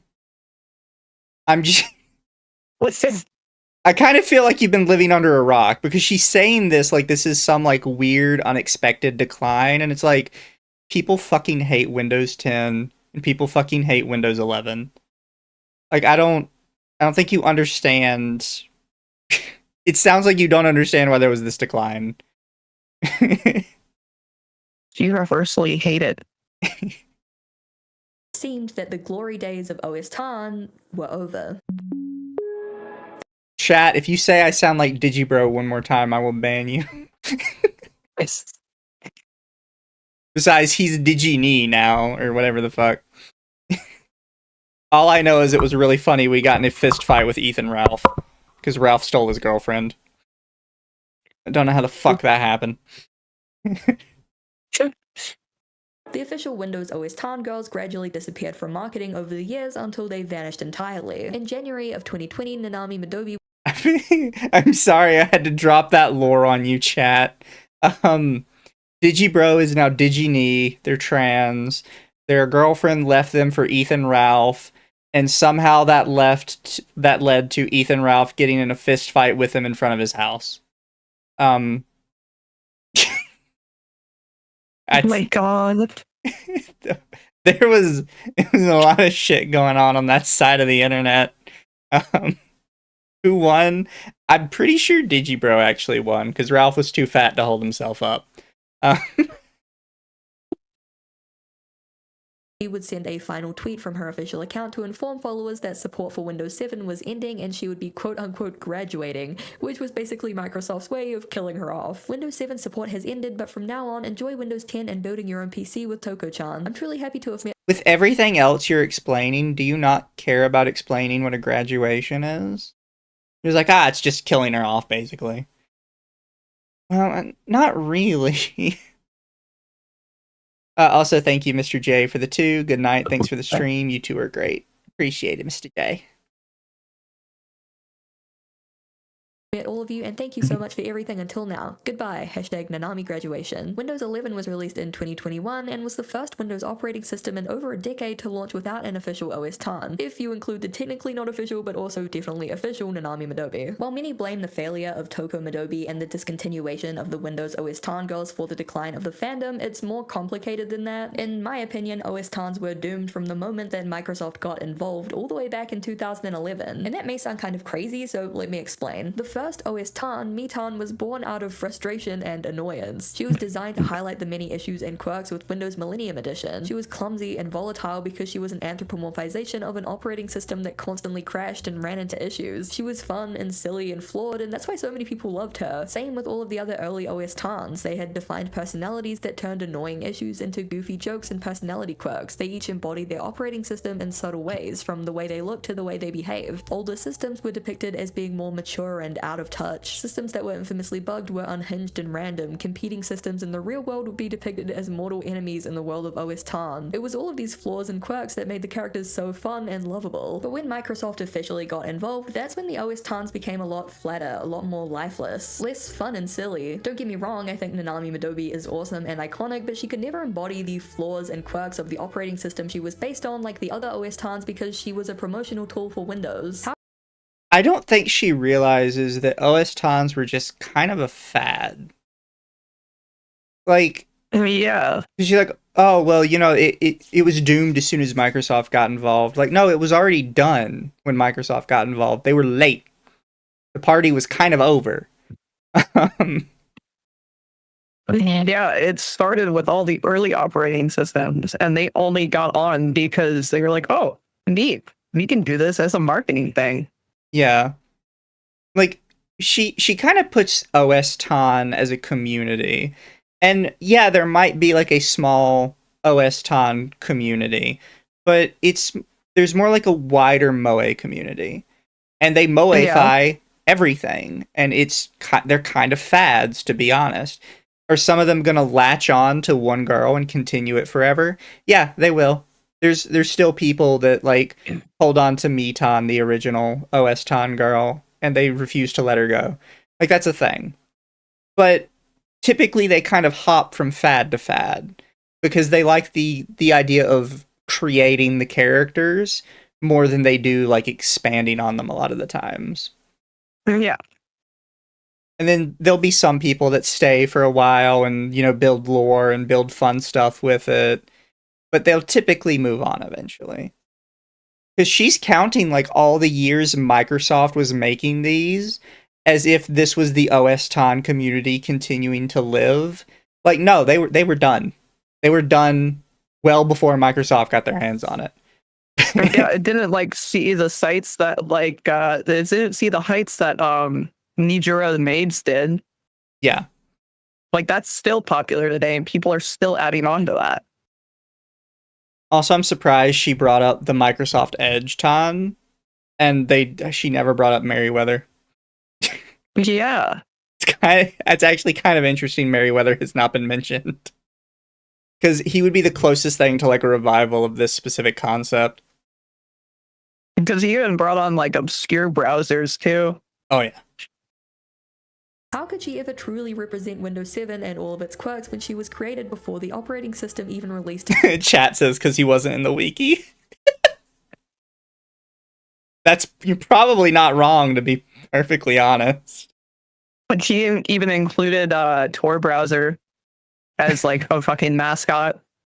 to the public and people got to try it for themselves. She had a great design, sure, but a bland personality, and this trend continued throughout the mid to late 2010s. Official OS tons and even a lot of fan-made tons stopped being kooky, flawed personifications of operating systems and instead became a competition of who could make the coolest design. Additionally, over time, as the flat design era came into style, Windows operating systems became more bland and, for lack of a better word, kind of soulless. I mean, when you look at Windows 10 or 11, is there even really much you can personify about it? There's nothing really unique to them. I don't want to entirely say that this is yet another case of corporate killing creativity, because I think what Windows did in terms of embracing these OS Tan characters and making their own anime girl mascots was really cool, and the fandom wouldn't be what it is today without this official Windows OS Tan era. But I think it's Yes, it would. I don't think she had the only character that is quote unquote official from Microsoft that anyone actually gave a shit about was the Microsoft Edge character. Nobody cared about all these other ones. Unless you were like terminally online. Yeah. Like, people cared about the Microsoft Edge one, and I forget why we all cared about it, but nobody cared about any of these ones. These ones were literally just advertising. Yep. Also, Toa says you the don't fandom. really see any. That's why you don't even see any fan works of them, really. Yeah. You have Toa in chat says the fandom wouldn't be what it is today. You mean dead? Question mark. Jesus. That's kind of the thing. Like, what are you talking about? The fandom. Nobody cared about these Microsoft girls, and it's not like they kept the fandom alive. It's just something that happened. It was just something stupid they did, because that's something they commonly fucking did. Yeah.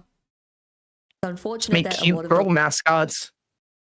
later OS tons became so bland and sanded down when the weird, unhinged energy of the originals is what made them so popular in the first place. Earlier this year, the official Windows account posted a short video to YouTube Shorts and Instagram explaining the history of OS tans, though it was pretty vague and incorrectly called Nanami Midobi Windows 8 tan. As a side note, according to the Windows 7 Mania archive, the Midobi girls are not considered to be OS tans and are their own completely unrelated things, so never relate them, never call them OS tans, but as you may have noticed, I've still called them OS tans throughout this whole video because, you know, they basically are. Comments on these short videos were pretty mixed, with many enthusing over the mascots and asking Windows to bring them back, and others criticizing the video for its lack of research or care put into the topic.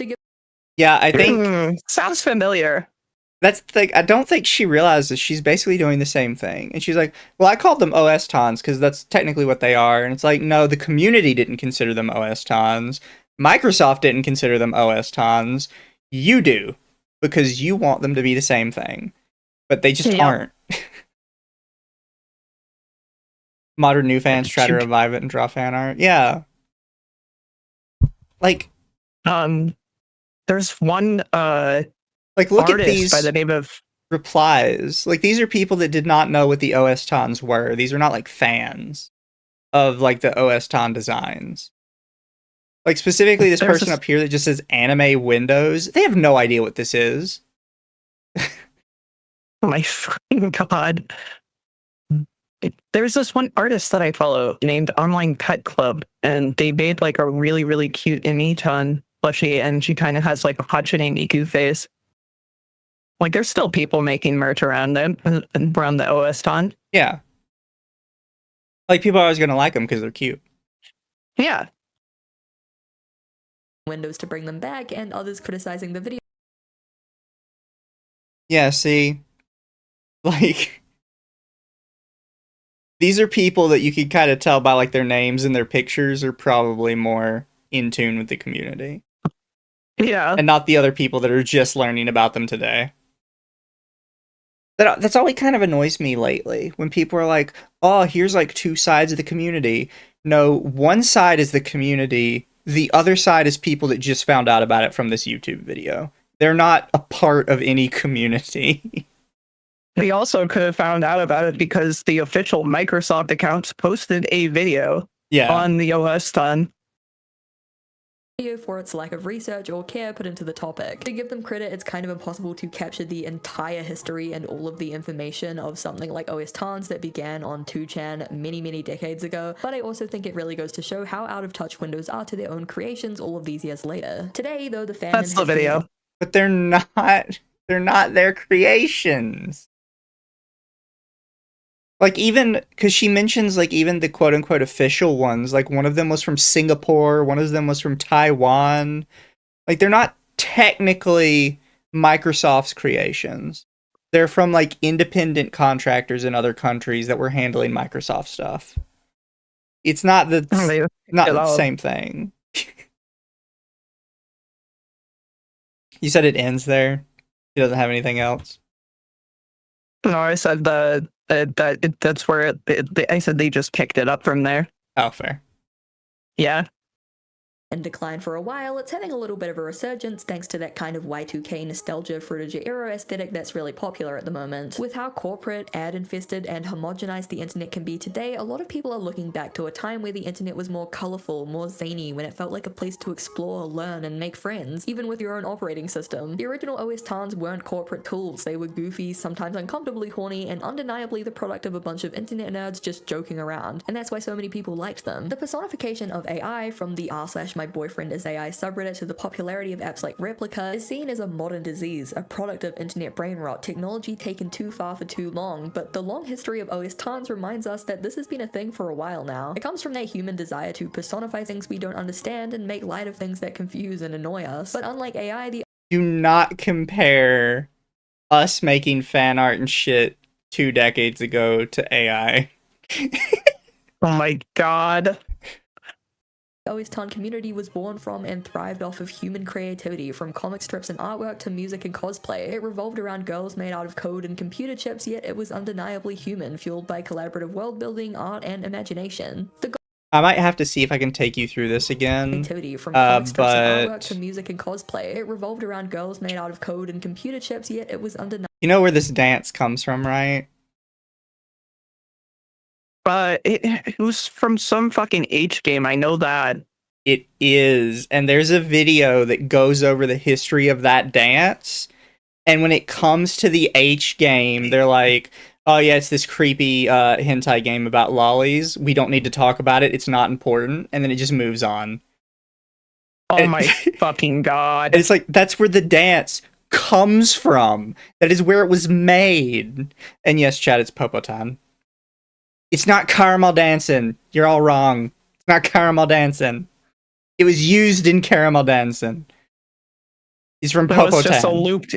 It was a looped section of what the open, right? It's the opening of Popotan. Okay.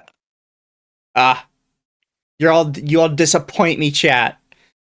Undeniably human, I fueled didn't by play it. collaborative world building, art, and imagination. The golden age of OS Tans may be over, but their weird legacy as cyber nerd cat girls, sword wielding warriors, half fish freaks, and magical girl idols will live on. Thank you so much for watching. I really appreciate it. I hope that you enjoyed this video topic. It was so much fun to cover. My researcher Laura did such an incredible job collating all the information and history. It was just a What?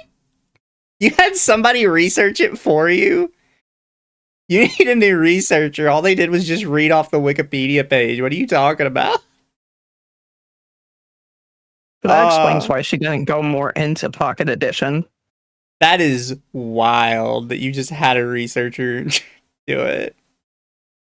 That's insane, dude. All they did was had you read from the fucking Wikipedia page.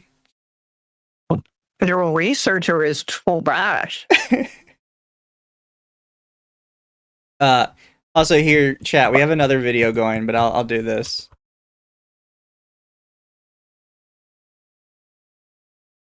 It's old enough that I highly doubt it's got anything going on.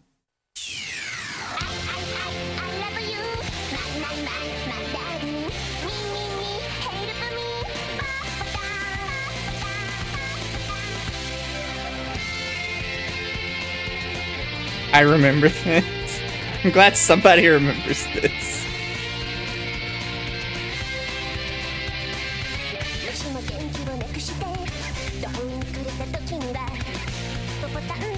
The guy who did this was the same person who did Monogatari, right?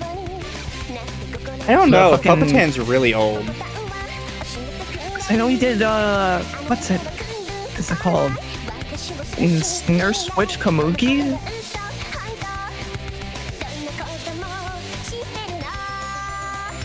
He also did the box art for Tome Rion.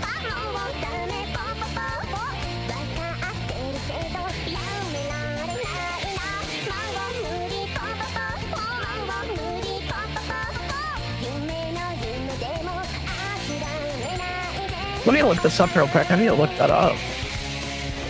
'Cause I'm pretty sure it is. It might be. I can't show the actual dance because it's always set to caramel dancing. Nobody ever plays like just the actual dance from the game itself. But yes, it comes from the Aeron game, and that was the opening to the anime. It is. It is. Is by the guy that made Monogatari. Yep. Fun fact. That's an anime. Fun fact, chat. So everybody, if you look up Popotan anywhere, everybody will say it's just a weird lolicon hentai thing. But the actual anime is a story about learning to grow up and move on from like different aspects of your life. Like the young girl in the family has to learn to move on from they live in a time traveling house, and the time traveling house goes to different time periods in like basically about the same area.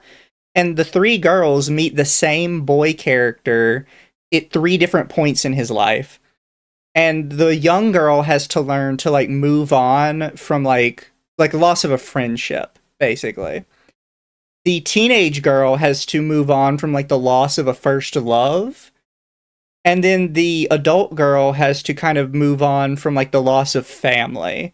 Like the idea that she might have to leave her 2 younger sisters behind and start out on her own life and like live her own life for once. And everybody just always boils it down to, oh, it's just lolicon hentai, right? It's like, no, it's a good story. Oh my god. I am very passionate about like this anime. And everywhere just like treats it like shit. And I genuinely meaning to check it out, but like I just haven't. I genuinely think it's a good story. But chat, we have an Illuminati video about Hatsune Miku and Vocaloids. And again, I said at the top of the stream, this is not Illuminati trying to make a comeback. This is literally a 4-year-old video. And holy shit, she has comments turned off. Oh yeah, she pissed off the Vocaloid community royally. Does she have all her comments turned off? Is this like a thing she does now? PETA. What can I say? Oh, here we go. TV ghost hunting. There are some things in this. Well, that's off too, yeah. Oh my. When was her last video? A year ago? Staying with the consumer, our next guest. Yeah, they're just all off. Okay, yeah, that's just. God. Yeah, she's just like proper run off the internet at this point. So she's no longer on YouTube. Is she just gone completely? Like, because I know like she got in the big controversy, right? Because she started shit with somebody, but she has like a 1 million sub channel. She could continue making videos and just ignore it. You know, we've talked about this before. You can't be canceled. You have to cancel yourself. Like she didn't have to. Yeah. Also, thank you for the 5 Toa time traveling house. You mean that Bible anime flying house, or maybe Superbook? No, it's Popo 10, which means lion dandy. It's backwards of dandelion, which is 10 Popo. Hello and welcome to Prism of the Past, a semi-weekly series about historical events, people, and situations, from the fascinating to the forgotten. I'm the Illuminati, and today we're going to talk about the history of voice banks, as well as get into the history of one of the most famous voice banks out there, Hatsune Miku. Vocaloid software is meant to provide a virtual singer. Please write the anime chat name in chat. Fine. Here, one sec. It is that. Her researcher lifted lots of stuff. She did. Yeah. For music production. Yeah. But are these singers really able to emulate the emotion of a flesh and blood musician? Or are they blooming within the industry because they're flawless? Well, let's get right into it. If we start at the very beginning of voice banks, or just machines meant to replicate human voice in general, we're going to end up in the year 1779, when Russian professor Christian Kratzenstein developed a machine capable of generating the 5 long vowel sounds A. I know I talk crap about some people not being comprehensive enough. I feel like we're pushing it when it comes to being, like, very comprehensive on a subject. If we're going back to 1779 Russia. Trust me, it gets bad. It gets bad. She had me, like, screaming. Why did Illuminate go through controversy again? Illuminati went through controversy because she accused a lawyer of stealing her thumbnails.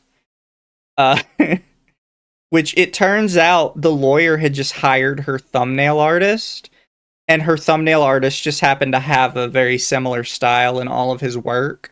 So he just kind of did a similar thing for the lawyer. Then it also came out that the lawyer's video had come out first.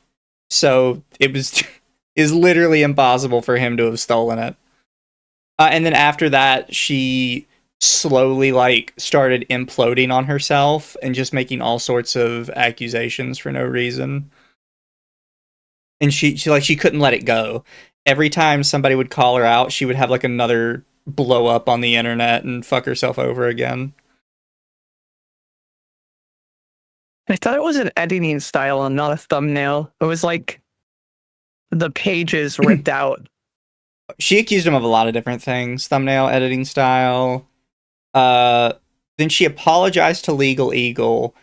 But the problem is she had drawn so much attention to herself that people started... When you do that, critical people start looking over your videos with a critical eye.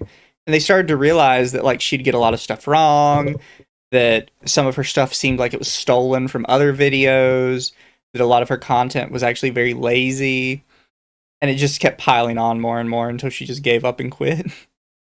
Yeah. E-I-O-U. It wasn't until 1961 when a machine sang, though, and New Jersey-based Bell Laboratory scientists had an IBM computer sing the song Daisy Bell, also known as Bicycle Built for Two. It sounds about as horrific as you would expect, like something from a sci-fi horror movie. Even so, not bad. I never for a thought it machine that's sounded never had scary. voice lessons, right? I never thought this sounded scary. IBM. Yeah, I always thought the Daisy from the computer actually sounded kind of cute. Yeah, me too. And like, I like when people actually portray him as Miku's grandfather. There's so many fucking cute songs out there. That's fair. I love it. Well, and then I think of a lot of people typically use it in, like, sort of a Hello World kind of way when it comes to robotic music. Is that it's not looked on creepily. It's looked on as, like, the, you know, one small step for man, one giant leap for mankind kind of shit, but for robots. Yeah. It's looked more like a landmark. Warp so blanks could run kind of thing. Yeah. Sounds weirdly calming. It does. I've never gotten I've people always that are loved it. scared by it. 7094 made history, and speaking of sci-fi, the science fiction novelist Arthur C. Clarke actually witnessed a demonstration for the piece while visiting his friend, the electric engineer and fellow sci-fi writer John R. Pierce. According to my source, Clarke was so impressed that he incorporated the 7094's musical performance in the 1968 novel and the script for the 1968 film 2001: A Space Odyssey. One of the first things that Clarke's fictional HAL 9000 computer had learned when it originally programmed was the song Daisy Bell. Near the end of the story, when the computer was being deactivated or put to sleep by astronaut Dave Bowman, it lost its mind and degenerated to singing Daisy Bell. Years later, around the late 90s, Jordi Bonata, a senior researcher at the Music Technology Group in Pompeu Fabra University in Barcelona, began working on Project Elvis in a collaboration with Yamaha. The goal of Project Elvis was to make bad singers sound better in a karaoke booth. However, this system never never became a product, as it would require a recorded performance by a professional singer for every song, a massive undertaking. Instead, the company realized it would just be easier to record not just a song, but a set of vocal exercises with a great phonetics range. And from that, build a model capable of singing just about anything. Rather than correct existing singers, they could make the perfect vocalist. Bonata states, "With that in mind, we agreed with Yamaha to start a new research project aimed at creating a singing synthesizer. That's when I met Hideki Kimochi the first time." Hideki Kimochi is known as the father of Vocaloid. 7 years after joining Yamaha in 1993, he found himself a part of this joint venture with singing synthesizer technology. According to my source, in Barcelona, the team... What do you mean, according to your source? You say that like you have secret information. This is like all publicly... maybe I'm like nitpicking with that. It just This sounds is weird. known. This is like, if you're like internally online and into the Vocaloid fandom, you know that it started from this. Yeah. What? Like maybe I'm just nitpicking, but I wouldn't say like according to my source. Like it sounds like you have a person telling you secret backroom information you're not supposed to have. Like, no, this is just like basic Wikipedia information. Had a few starting points to go from, most notably the Elvis project. One challenge was how to process and transform singer recordings so that it would result in a performance of a given song sounding as natural as possible and providing the feeling of a continuous flow, Bonata says. The second challenge was how to process and transform the singer recordings so that it would result in a performance of a given song sounding as natural as possible and providing the feeling of continuous flow. With that purpose, we devised a novel voice model which allowed us to transform vocal timbres in a natural manner while preserving subtle details. In 2002, the prototype was officially named Vocaloid, and as a code name, they called it Daisy. Although rough singing or rougher voices isn't really possible for a program as it's harder to detect pitches that way, the Vocaloid program could truly sing. Users could write lyrics, adjust various aspects of the voice like pitch and how syllables were delivered, and go from there. All the team had to do now was figure out how to sell it. Sure, they could have made a voice library, but the variety would be limited. Instead, Yamaha decided to license the technology to third-party companies. Soon, everything began falling into place. Vocaloid was introduced to the world in 2003 at the German music trade show Musikmesse. In 2004, Vocaloid 1 became available to the public when British company Zero G purchased a license and released Leon and Lola. Their packaging features close-up on pictures of lips and some text, seemingly making it difficult for people to actually connect to these so-called singers. Sales were sluggish, poor even. One company, Krypton, designed a character named Meiko and stuck her on the front. Oh, that hurt. Well, yeah, dude, it's gonna get worse. I promise you. I know my pronunciation is bad, chat, but that like Meiko? Yeah. Oh. Yeah. That was When I heard that hurt my soul, dude. Like, front cover. Meiko certainly did better than her Leon and Lola counterparts, experiencing the most success of the Vocaloid 1 releases. Yet it was Vocaloid 2 and Krypton's second design that took the world by storm and led... Is she really just gonna gloss over Kaito? I forgot about that. What? Yeah. Looks like it. I get that he sold bad, but he was still a part of Vocaloid 1. What the hell? Also, he's still like a part of the main cast. She also glossed over Miriam, Yeah. who was also a part of Zero G's library. What the fuck? none other than Hatsune Miku herself. I like how that's the progression, is Lola to Miko to Miku. Just Like, nothing else happened in between there. and Vocaloid 2 didn't even start with Miku. It started with Sweet Ann and Big Al. What the fuck? I get we want to get to Miku because Miku is the one everybody knows and is the most popular one. But like, we started the fucking 1779 Russian experiment, bro. Like, I feel like we could take a little bit more time to get to Yeah, here. you can add a little bit more detail, buddy.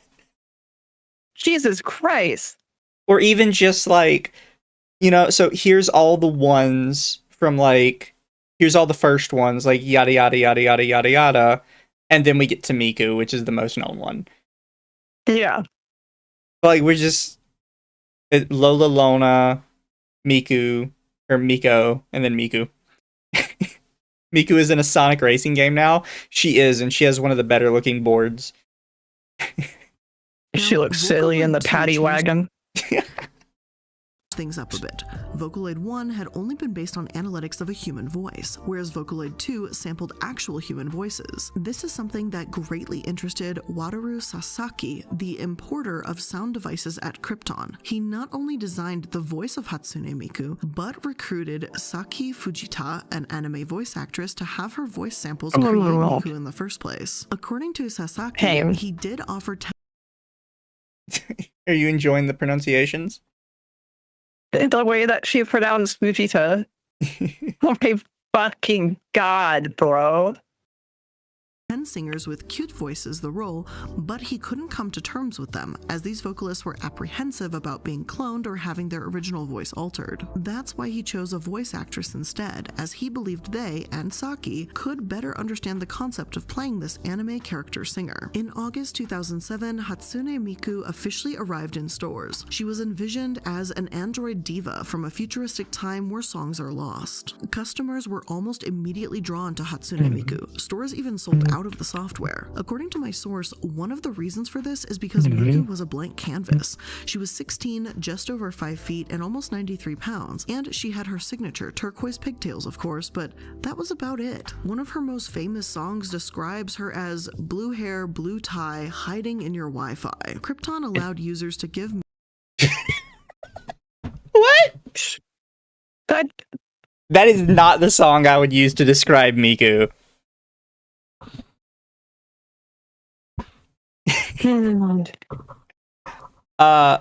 Also, I have to say, because she says, oh, the reason it sold so well is because, like, she's a blank slate. It's like, no. She sold so well because they actually knew what they were marketing for once. Because, yeah, they had, like, previous Vocaloids that were, like, characters, right? But they never really marketed them as, like, you can create you can help Miku create songs, right? It was always kind of advertised as, oh, this is a vocal synthesizer program for musicians, and that has a very niche viewer base, especially back then. Like, everybody would have been like, no, I'll just do my own vocals, thank you very much. Miku had a much better advertising campaign as like, no, you can help Miku create songs. She was specifically liked because she was more than a blank slate, because she was her own person. And people wanted to help Miku create the songs.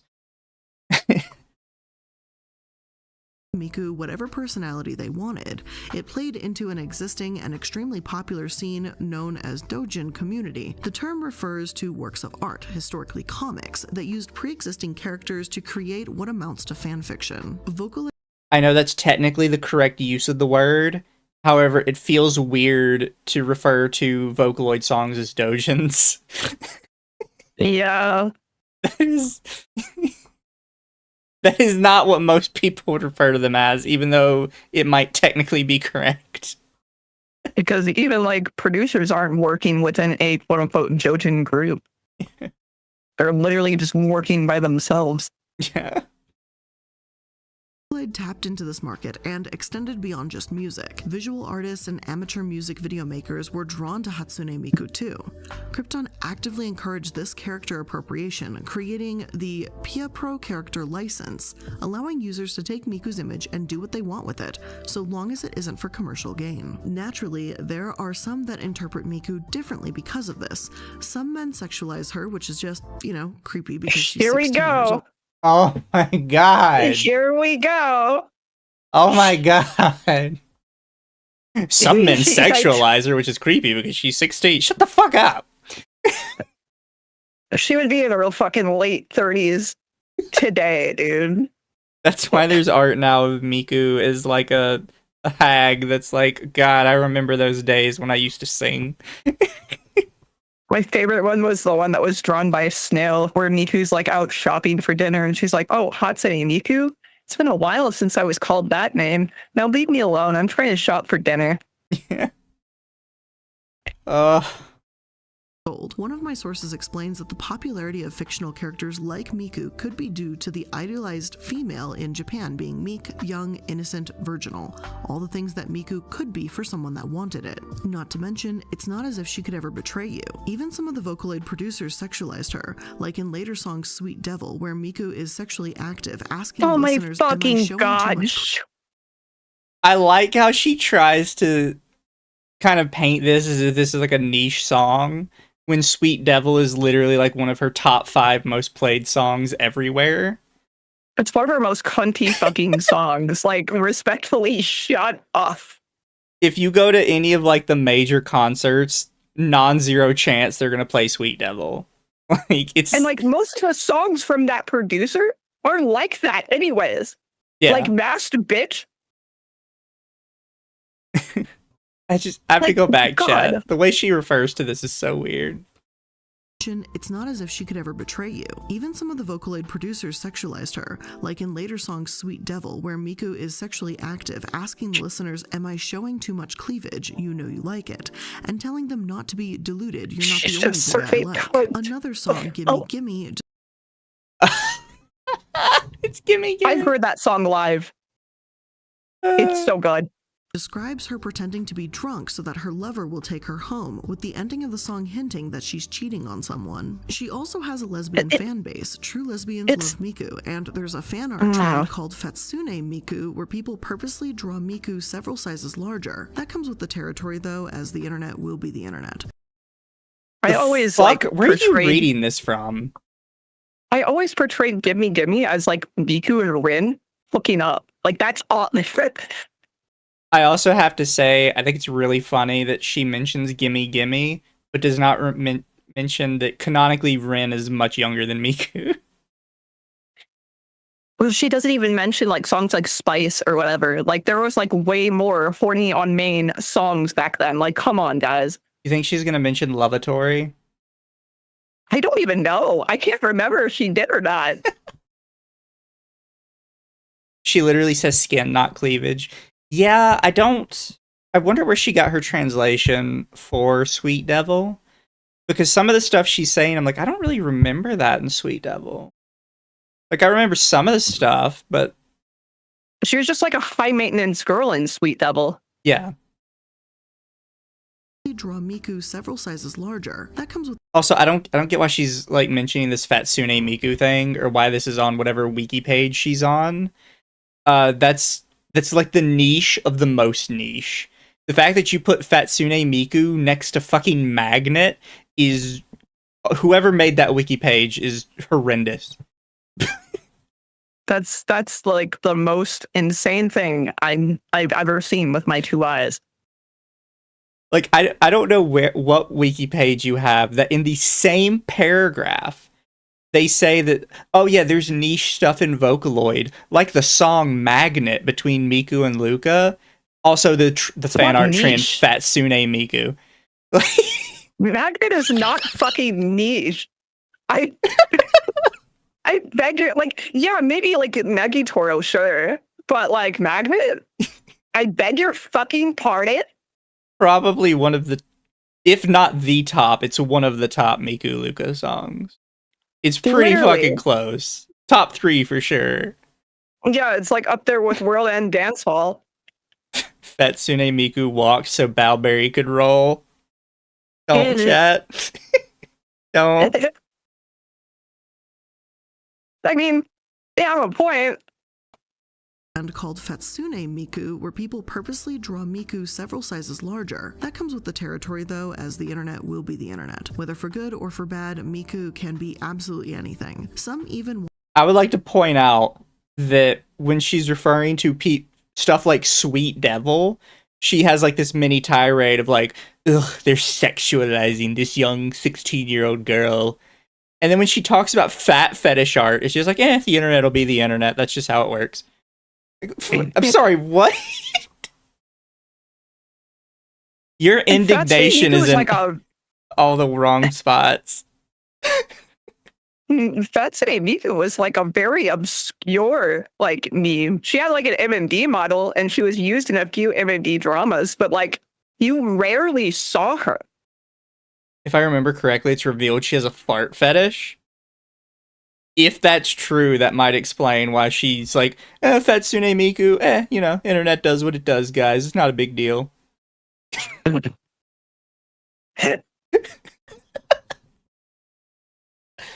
Or to Holy straight up date shit. her, though we aren't going to get into that today because, again, she's 16. Hell, as a fun fact, when it came out that Notch, the creator of Minecraft, was a, well, let's just say a less than savory person, people joked that they wanted Miku to be the creator of Minecraft instead. Miku was even later drawn in front of trans and other various pride flags and posted all over the internet as being part of the LGBTQ community. And it really pissed people off. Because Yeah. everybody that did that knew literally dick all about Miku. Yeah. And here's the thing, right? Because chat can't see it, but Miko can probably see it, is I've gotten in a trend of like watching different Minecraft videos lately. And a lot of the people that still make Minecraft content, they still have like a respect for Notch, right? Because they're aware that he did make Minecraft what it is, and he really did care about the product he was making. And there is none of this, I'm playing this game made by famous person Hatsune Miku. No, they still recognize that Notch made something really cool, and that he kind of does deserve respect for what he made. It's like what they tried to do with J.K. Rowling when they were like, oh, Miku made Harry Potter. Like the same people. It's same people doing it. Like, no, you have to you can't just do that. You have to understand, like, the person who made it did make it. Yeah. People could have her support, because if they wanted to, why not? She was a blank canvas, yet an icon at the same time. Another reason credited to why Hatsune Miku became so popular at the time is because of the website Nico Nico Doga, which simply means smile videos. On Nico Nico, users can upload and share video clips like YouTube. However, comments were overlaid directly onto the video, then synced to a specific playback time. Musicians started uploading. Remember earlier when I said there was somebody that did the caramel dancing dance and they refused to acknowledge that it came from Popotan? Yeah. It coming from Popotan in their video was one sentence. They then proceeded right after that to spend 20 minutes detailing the history of Nico Nico. Oh my fucking god. In the video about the dance. Not like the history of the video on Nico Nico, the history of Nico Nico as a platform. Was that the video of like the history of caramel dancing? Or yes, it might have been. Okay, yeah. I think I know which one you're talking about. Yep. And it like traumatizes me whenever somebody starts talking about Nico Nico now, because I'm like, Jesus Christ, are we going to be here for 20 minutes and not talk about the thing? Yeah, they never make it brief. Uploading their original works to the site. Like, I said this when people were talking about the caramel dancing video. Nico Nico is Japanese YouTube, but it came before YouTube. Yep. Done. That's literally all you needed. It's Japanese YouTube. Congratulations. So like predate YouTube by like 3 years, something like that. Yeah. Like, it's not that complicated. It's a video sharing site that the Japanese use exactly the same as we use YouTube. Is it Nico Nico Chinese? You're thinking to Bilibili. Yeah. Bilibili is Chinese YouTube. And it's actually a fairly decent website, honestly. Site, and one of the first ever Vocaloid communities emerged. Even some of the most well-known artists using Vocaloid in Japan, such as Hachioji, first learned of Hatsune Miku through Nico Nico. Sasaki, too, largely credited the boom in this industry to Nico Nico, saying that people felt free to publish their own songs like a diary. After all, while otaku culture was starting to take off stateside, streaming sites like Nico Nico and YouTube were still in their infancy without the oversaturation and strict policies that content creators face today. Her songs were readily available and quickly eaten up, and in a relatively short amount of time, Hatsune became a trailblazer. By September 2007, almost 3,000 copies of the Hatsune Miku software were sold.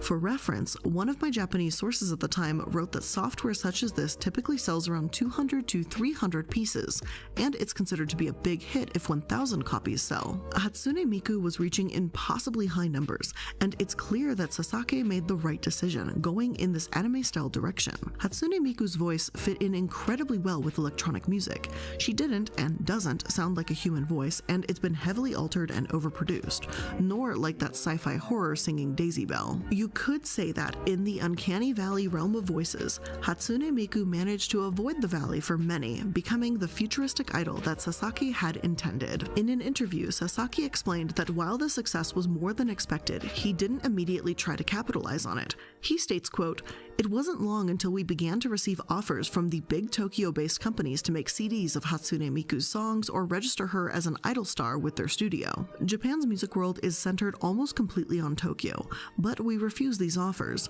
Our company is based in Sapporo, you see. It's made up of people who are above all attached to the internet. Our idea was that it would be better to let Hatsune Miku spread via the internet as far as it would go, and then think about CDs, singers on contracts, and so forth. In a way, it was easier to refuse the offers, arguing that, well, we're based in Hokkaido," end quote. The patience paid off, of course, as Hatsune Miku had a lot of growing to still do. Now, before we continue on to take a look at some of the explosive growth that Hatsune Miku would face through the internet, let's take a quick moment to thank today's sponsor. Oh, fuck your sponsor.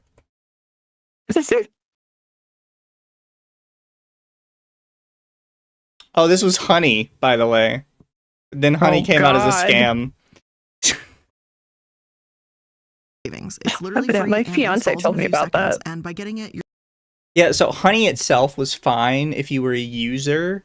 If you were a creator, though, if you clicked on the Honey link from your favorite creator, and you ever clicked on any other button on the Honey website, it would immediately disable your creator's link, and they wouldn't get the credit for you signing up. What the hell? Yeah, so just one click anywhere on the website to like, oh, let's look at their FAQ. Oh, let's look at this. Would immediately disable the creator sign up bonus. So basically, That's creators were getting insane. $0 from Honey, even though they were getting like thousands upon thousands of link clicks. What the fuck? And it only really became a huge controversy because I think it was Linus Tech Tips had known about it for over a year and had chosen not to tell anyone. I thought it had to do with the fact that you weren't really getting quote-unquote deals. No, you still get money off from Honey. It for like regular people, it was fine for the most part. You're doing yourself a solid and you're supporting the channel. So get Honey for free at joinhoney.com/prism. Again, that's joinhoney.com/prism. This past year has taught us to savor every moment together, to spend less time prepping and cooking and more time with the people you love. And that can be done with the help. Wait, now we're getting a second ad? You have two Why ads does back to she- back? Oh,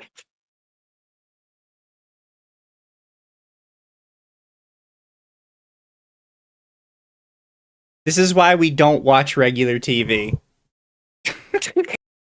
About 300 copies a week, with over 40,000 sold by that point. The second characters released by Krypton, Kagamine Rin Len, released in December 2007, and they also did incredibly Oh my well, God. selling about 20,000 units. Even though her song You know, if you can't pronounce the name, you could have just said Ren and Lin. Like, I why don't... did she sounds like she's hesitating. Yeah, just say Ren and Lin. I forget how she pronounced Luca's name, but I'm scared. songs were sometimes criticized for not being soulful in the way a person's song would be, many still enjoyed the electronic music and even the merchandise. Music retailers like Tower Records Japan opened up sections Wait, what did she say about them? One sec. also did incredibly well, selling about 20,000 units. Even though her songs were sometimes criticized for not being soulful in the way a person's song would be, many still enjoyed the electronic music and even the merchandise. Music retailers like Tower Records Japan opened up sections devoted to Vocaloid music in their stores, and the convenience store chain Family Mart ran multiple campaigns. Due to popular demand, Hatsune had her first on-stage debut in August 2009. A compilation featuring her voice, Exit Tunes Presents Vocal Genesis featured Hatsune Miku, became the first Vocaloid album to top the charts when it debuted in May 2010. Hatsune's voice was also used on the original version of the Nyan Cat song, which was uploaded to the Japanese video site Nico Nico that July. I really can't understate the amount of impact and success Miku has had. Sony Music Direct Japan began selling the Japanese pop brand Supercell single The World Is Mine featuring Hatsune Miku on Apple iTunes American Store in 2011, and soon it reached number 7 in the top 10 singles chart for world music. It became Amazon's 56th best-selling MP3 in the international category in the United States. The car maker Toyota used the song for an online American commercial too, further spreading Miku into the West. Anime Expo also announced that Hatsune Miku would perform a concert at their event that year in LA as well. Of course, at this point, anime such as Cowboy Bebop had become incredibly popular in the States, so anime fans on the hunt for content would have been receptive to someone like Hatsune Miku. Aside from growth in terms of money and sales though, Hatsune Miku had a massive cultural impact as well. I find it weird, kind of like, oh, anime fans were desperate for content because of Cowboy Bebop, so, they stumbled upon Miku. It's like, no? Question mark? That's not really it. I mean, I stumbled upon her because she was everywhere in 2000s meme culture. I think Illuminati realizes Ren and Lin are two different characters.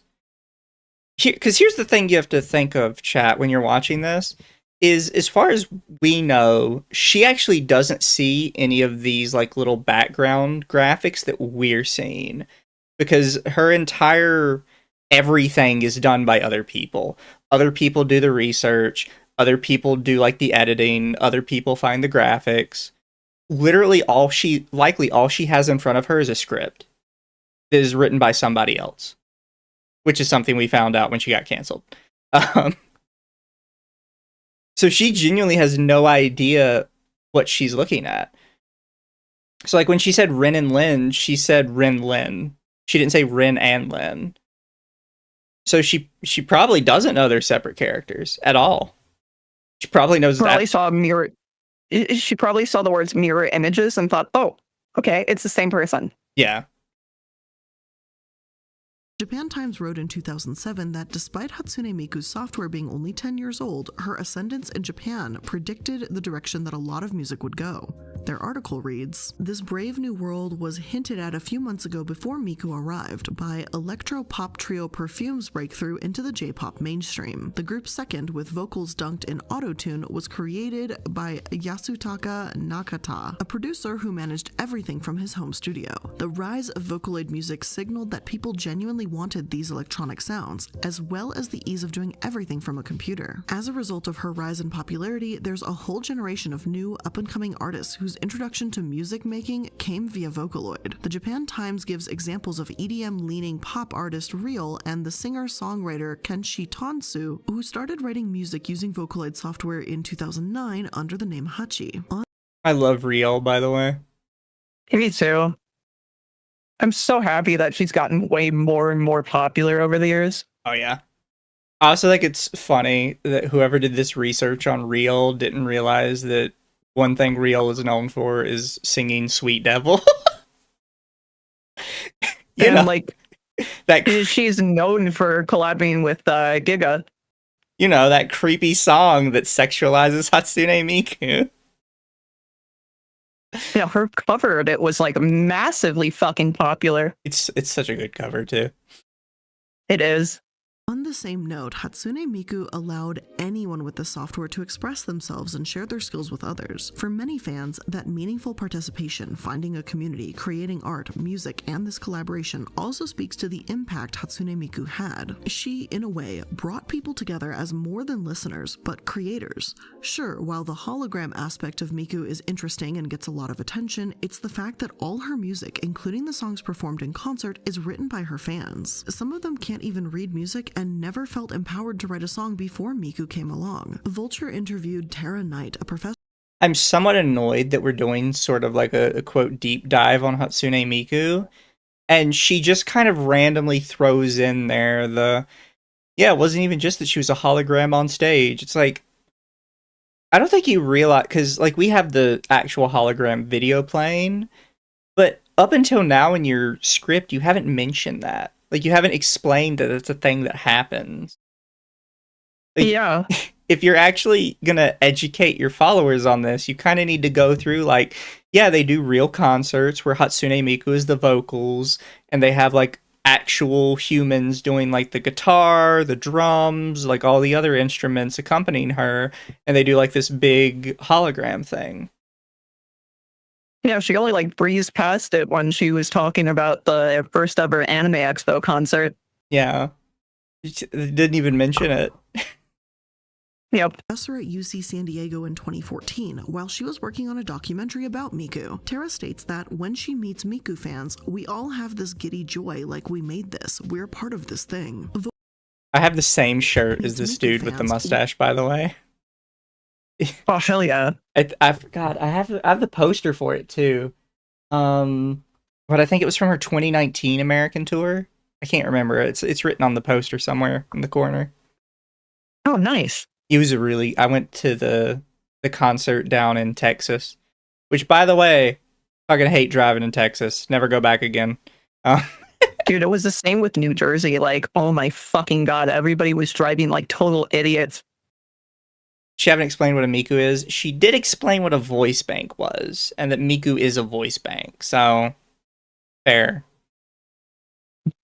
We all have this giddy joy like we made this. We're part of this thing. Vocaloid is also a logical extension of the way digital culture has altered pop stardom by making the fans more visible. Think Little Monsters, Beliebers, and Swifties, along with Do not fucking compare us to Swifties or Beliebers. Nah, Holy shit. We got way more fucking creativity. Holy shit. There is no way. Do not fucking compare me to a Swiftie. Holy shit. That's like comparing Vocaloid fans to K-pop stans. No, I am... No. Also, I'll admit, I actually don't know what a little monster is. Is that Lady Gaga? Yes. Okay, fair enough. with their leaders' refrains. It's all about my fans. I only do this for my fans. Miku takes this belief that fans are responsible for their artist's commercial successes one step further. Fans are responsible for her creative successes too. You don't have to wait for her to release her next single. You can write your own, or direct the music video, or choreograph a Miku dance, or translate the single into another language. Not to mention, as a result of Sasaki's early decisions, he was able to make money without appearing greedy or extorting control over the fans, allowing this community to truly flourish. One source explains that Miku is proof that you can strike the right balance between control and collaboration. For the vast majority of works created using the character, Krypton doesn't receive any money. Artists don't have to pay royalties to use Miku's voice, even for commercial purposes, as long as they legally obtain the software. I don't think she realizes, by the way, at the start, she said that one of the rules for Miku was that you could not make money using Miku. Which was... I kind of was, like, weirded out when she said it, because that's not technically true. Yeah. You can make plenty of money using Miku, you just can't, like, take ownership of Miku. Like, you can't... It's like somebody selling fan works. Yeah. For fuck's sake. They can use her image for non-commercial purposes without permission from the company. However, Krypton sees plenty of profit from merchandising and endorsement deals. As a result of this, the biggest controversies surrounding Miku aren't really about money. You have to pay royalties if you want to make money. I really don't think you do for Miku. I'd have to, like, double check into it. I think what the rule is you're allowed to make fan works and make money off of it, but the company itself is allowed to also take what you've made and make money off it themselves. Like, you can make especially like if it reaches a certain level of popularity. Yeah. Like, you can make a Miku song and you could, like, sell it on, what the fuck is that one site? It's like Garage something? Bandcamp. Bandcamp. You could sell it on Bandcamp. You could make money off of it. but the company that owns Miku is allowed to take your song and play it in concert and release it on CDs. Yeah. And usually they don't like they don't start making money off of you until you get like really fucking popular. Yeah. Then you end up in concerts. Yep. Politician once tried to use a Miku song for their campaign, it created a massive backlash. Likewise, when Miku was featured on that Toyota ad, Wait, I gotta run back 1 sec.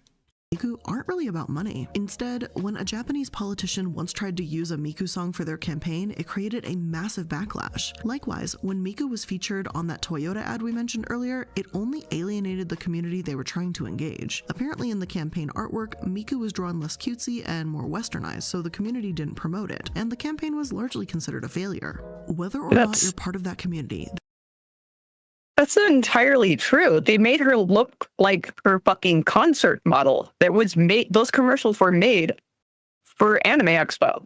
Yeah. I also remember Those were like I'm wondering where she's getting the information from, because I remember a lot of the different Miku commercials doing pretty well. Like overall. Like do you remember when it was Domino's, right? That had Miku? It was Domino's or Pizza Hut. It was Domino's. Domino's. And people loved that. They thought it was great. Thought it was fantastic. Yeah, everybody fucking loved Scott. Like the Nick Robinson was literally like on a hunt to find him and interview him. Yeah. Like I don't remember anybody looking at these commercials and like hating them. Like yeah, they didn't like the community didn't super promote them, because at the end of the day they are corporate commercials. We'd rather promote songs and fan works, because that's, you know, what the community's built off of. But people liked them. I don't remember any outrage. Pizza Hut had Code Geass? There's no fucking way. What? Yeah, that seems legit. Also, like, I can believe the politician thing probably upset some people, because Japanese get, like, even more hypey about their politicians than we do in America sometimes. So I could see some people getting pissy about it. Yeah. Granted, she didn't show anything for that. So I don't know. I wouldn't even know where to start researching that, other than like Hatsune Miku politician controversy. There's no denying the impact Hatsune Miku has had across the world. She's opened for Lady Gaga, debuted on The Late Show with David Letterman, and headlined 2 shows with the Hammerstein Ballroom. She was even supposed to debut in Coachella in 2020. One New York Times headline has questioned if her rise means the end of music as we know. And while I don't believe that's true, I do think Hatsune Miku has changed EDM music as we know it, and she's affected the industry as a whole. She continues to make headlines to this day. Some songs, yes. I find it weird, because she said it multiple times now. I would not consider a majority of Vocaloid songs to be EDM. Yeah. Like, it's like very specifically J-pop. It's also like when people try to sit there and say Vocaloid is its own genre. No, it's not. Yeah. It's definitely J-pop. The songs, though, do have a lot of differences, like, depending on what artist is making them. Some of them, I would say, are hard to classify, like, at all. I know Luca's Circus Monster is kind of hard for me to shoehorn into a specific genre to itself. Like, Circus just does, like, mostly EDM style stuff, but, like, I can see why, because it's not even really EDM. One we talked about earlier, Magnet, you wouldn't really call Magnet EDM. Yeah, no. That's like traditional J-pop. You're probably getting closer to EDM with stuff like Lavatory, and even then it's still very heavily J-pop leaning. Or anything early Kikuo. True. There's even opera. Yeah, there is. There's even metal, like U2P. I think the only reason people try and say Vocaloid is a genre to itself is because they want to force all of it to be under the Vocaloid umbrella. And it's like, no, every creator has like their own style, and some are going to be more attuned to this sort of music, and some are going to be more attuned to that sort of music. Yeah. Like, I would even say There's one I really like called Sadistic Music Factory, and I would say that one's probably getting close to like grunge almost.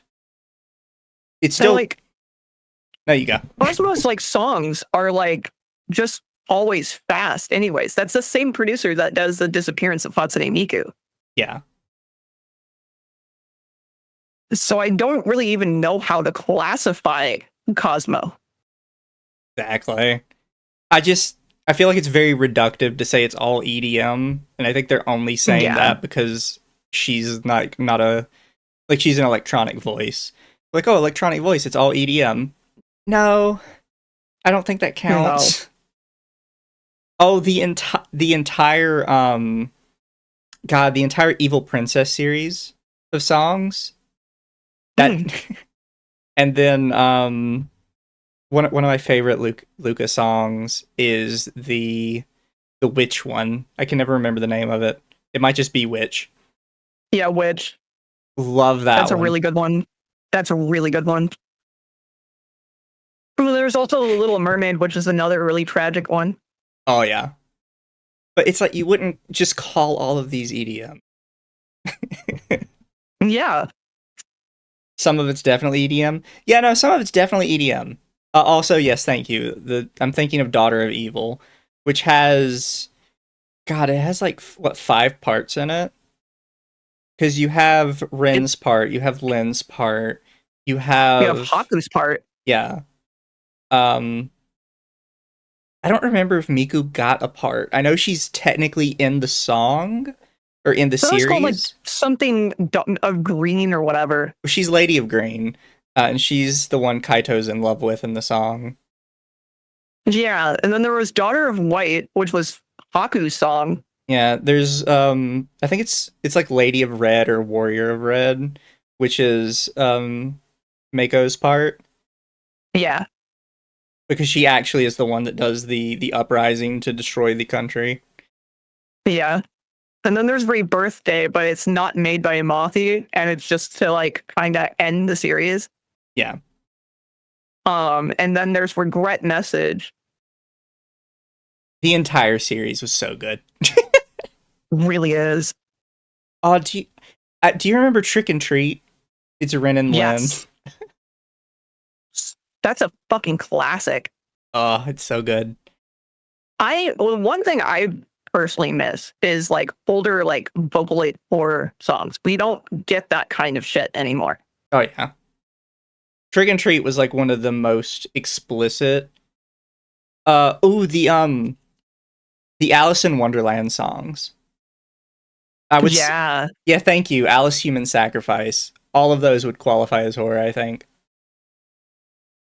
Fear Garden, Monochrome Ward, Yeah. Song for Great Satan. That one was fucking creepy because they used Act 1 Rin. I am Like- always a lot more partial to Ren and Lin songs than probably any other Vocaloid, to be honest. I think those are the two I kind of wrapped around more than anybody. A lot of people complained about Act 1 Rin and Len, but like personally, I liked them a lot. Oh yeah. Open and Close, Demons in the Dead. Oh yeah, that's a good one. See, I like how everybody in chat is like well aware of like what we're talking about. 'Cause that's the thing, like everybody talks about Vocaloid like it's this niche community, and it's like, look, I am willing to say that a lot of people don't properly understand Vocaloid, but Yeah. I would not call it a niche community anymore. Everybody is well aware of Vocaloid. My fucking mom is aware of Vocaloid. My mom's been aware of Vocaloid. Like, my parents know what a Hatsune Miku is, and they don't know dick about anime at all. My dad hasn't even touched a video game since, like, Call of Duty World at War.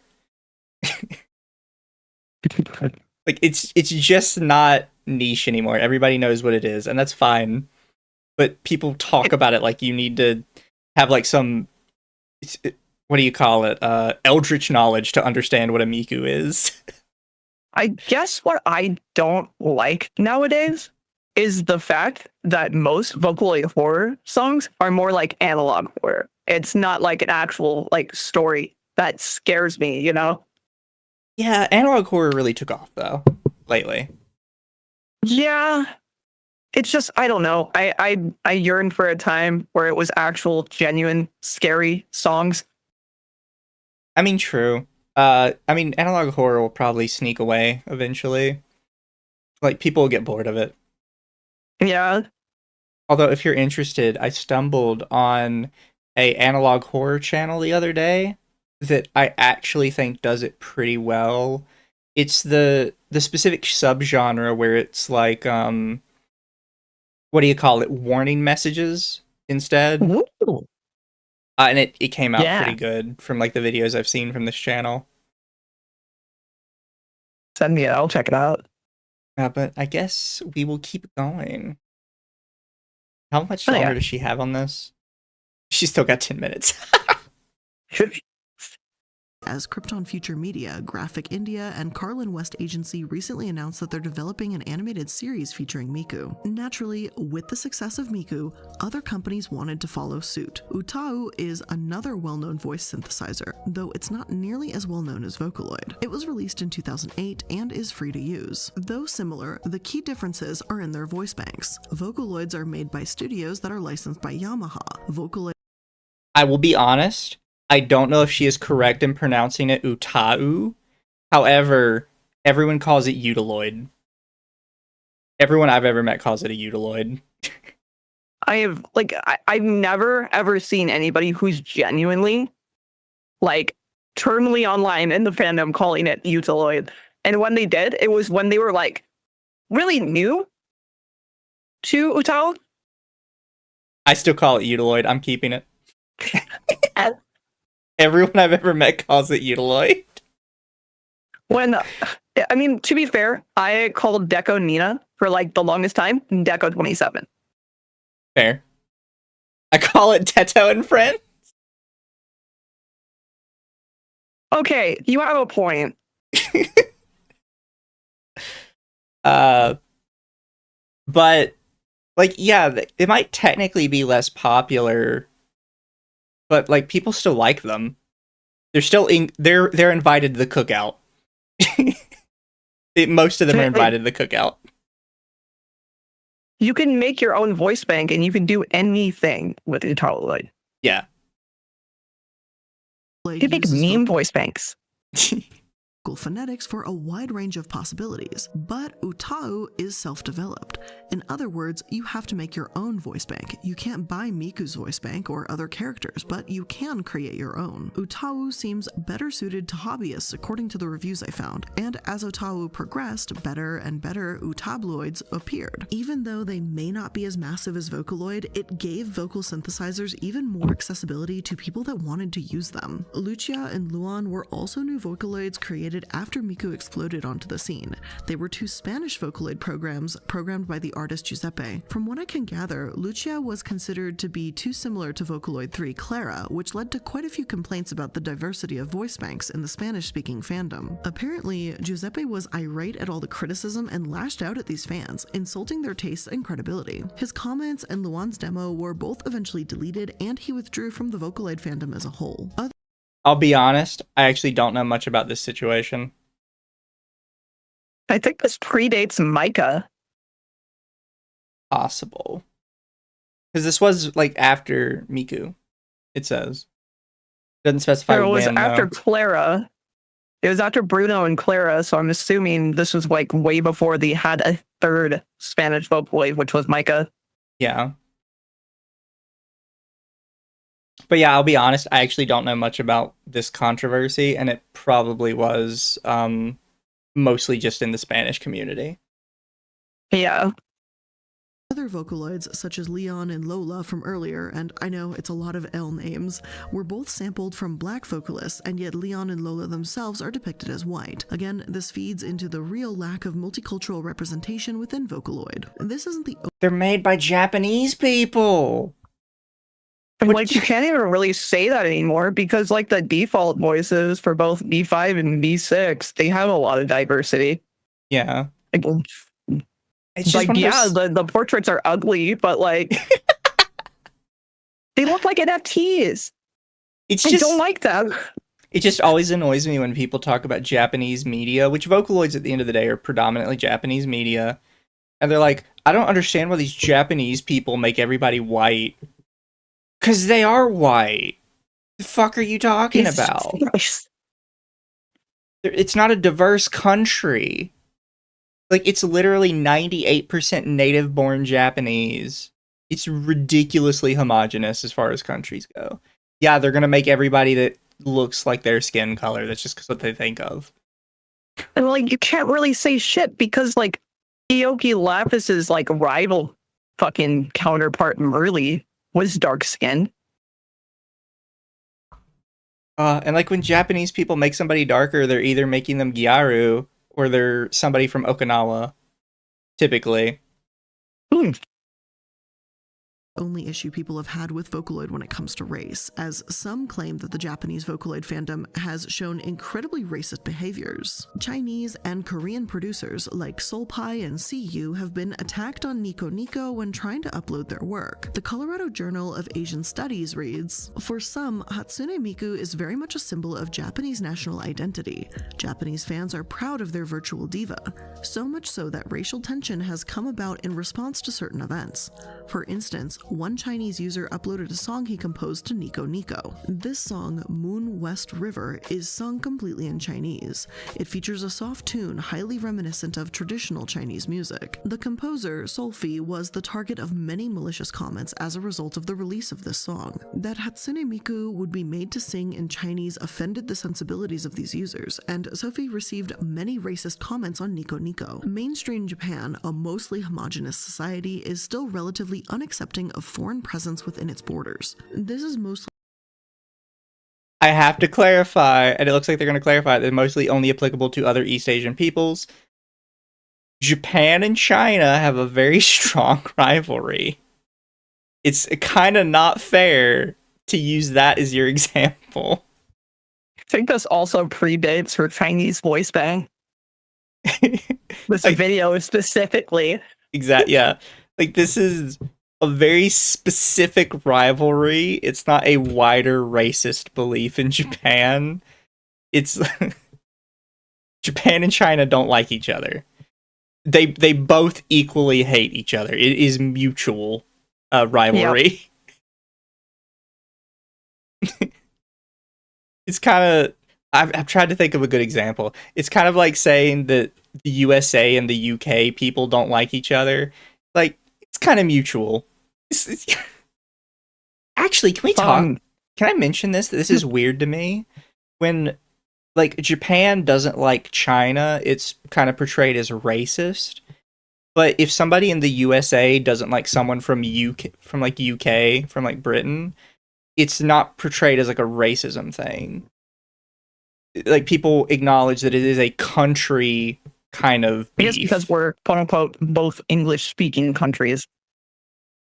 I mean, I guess. Like, it's, to me, it's more of like a xenophobia thing. Yeah. I think they use racism because it's more tinged. Only applicable to other East Asian peoples, as Japanese producers will occasionally use English in their songs. In another example, one malicious user tried to have a ton of Miku videos banned from YouTube en masse, making false copyright claims. As I'm sure plenty of you know, YouTube will remove videos that are copyright claimed relatively easily, even if there isn't much evidence to substantiate those claims. When this happened, Japanese users demonized Korean users, accusing them of being the culprit with no evidence. Even though all the videos were restored or re-uploaded without issue, the fact that Korean fans were so innately blamed says a lot about the mindset of these specific Japanese fans. No, it doesn't. Like, we don't know the context to that. It could have very well been somebody, like, using a Korean name for it. Yeah. Like, these things don't pop up out of literally nowhere. Even if there is, like beef between the countries, like, there's still a reason. There's actually, like, a really funny thing. There was a phrase that the Chinese came up with for the Japanese, and the Japanese on 2chan decided to fucking take that phrase and turn it into a cute demon girl. Yeah, I gotta find the video. I'll send it to you. Like, they even made a new voice bank for her. Yeah. Don't Like, I wanna think her paint name was like Oniko or something.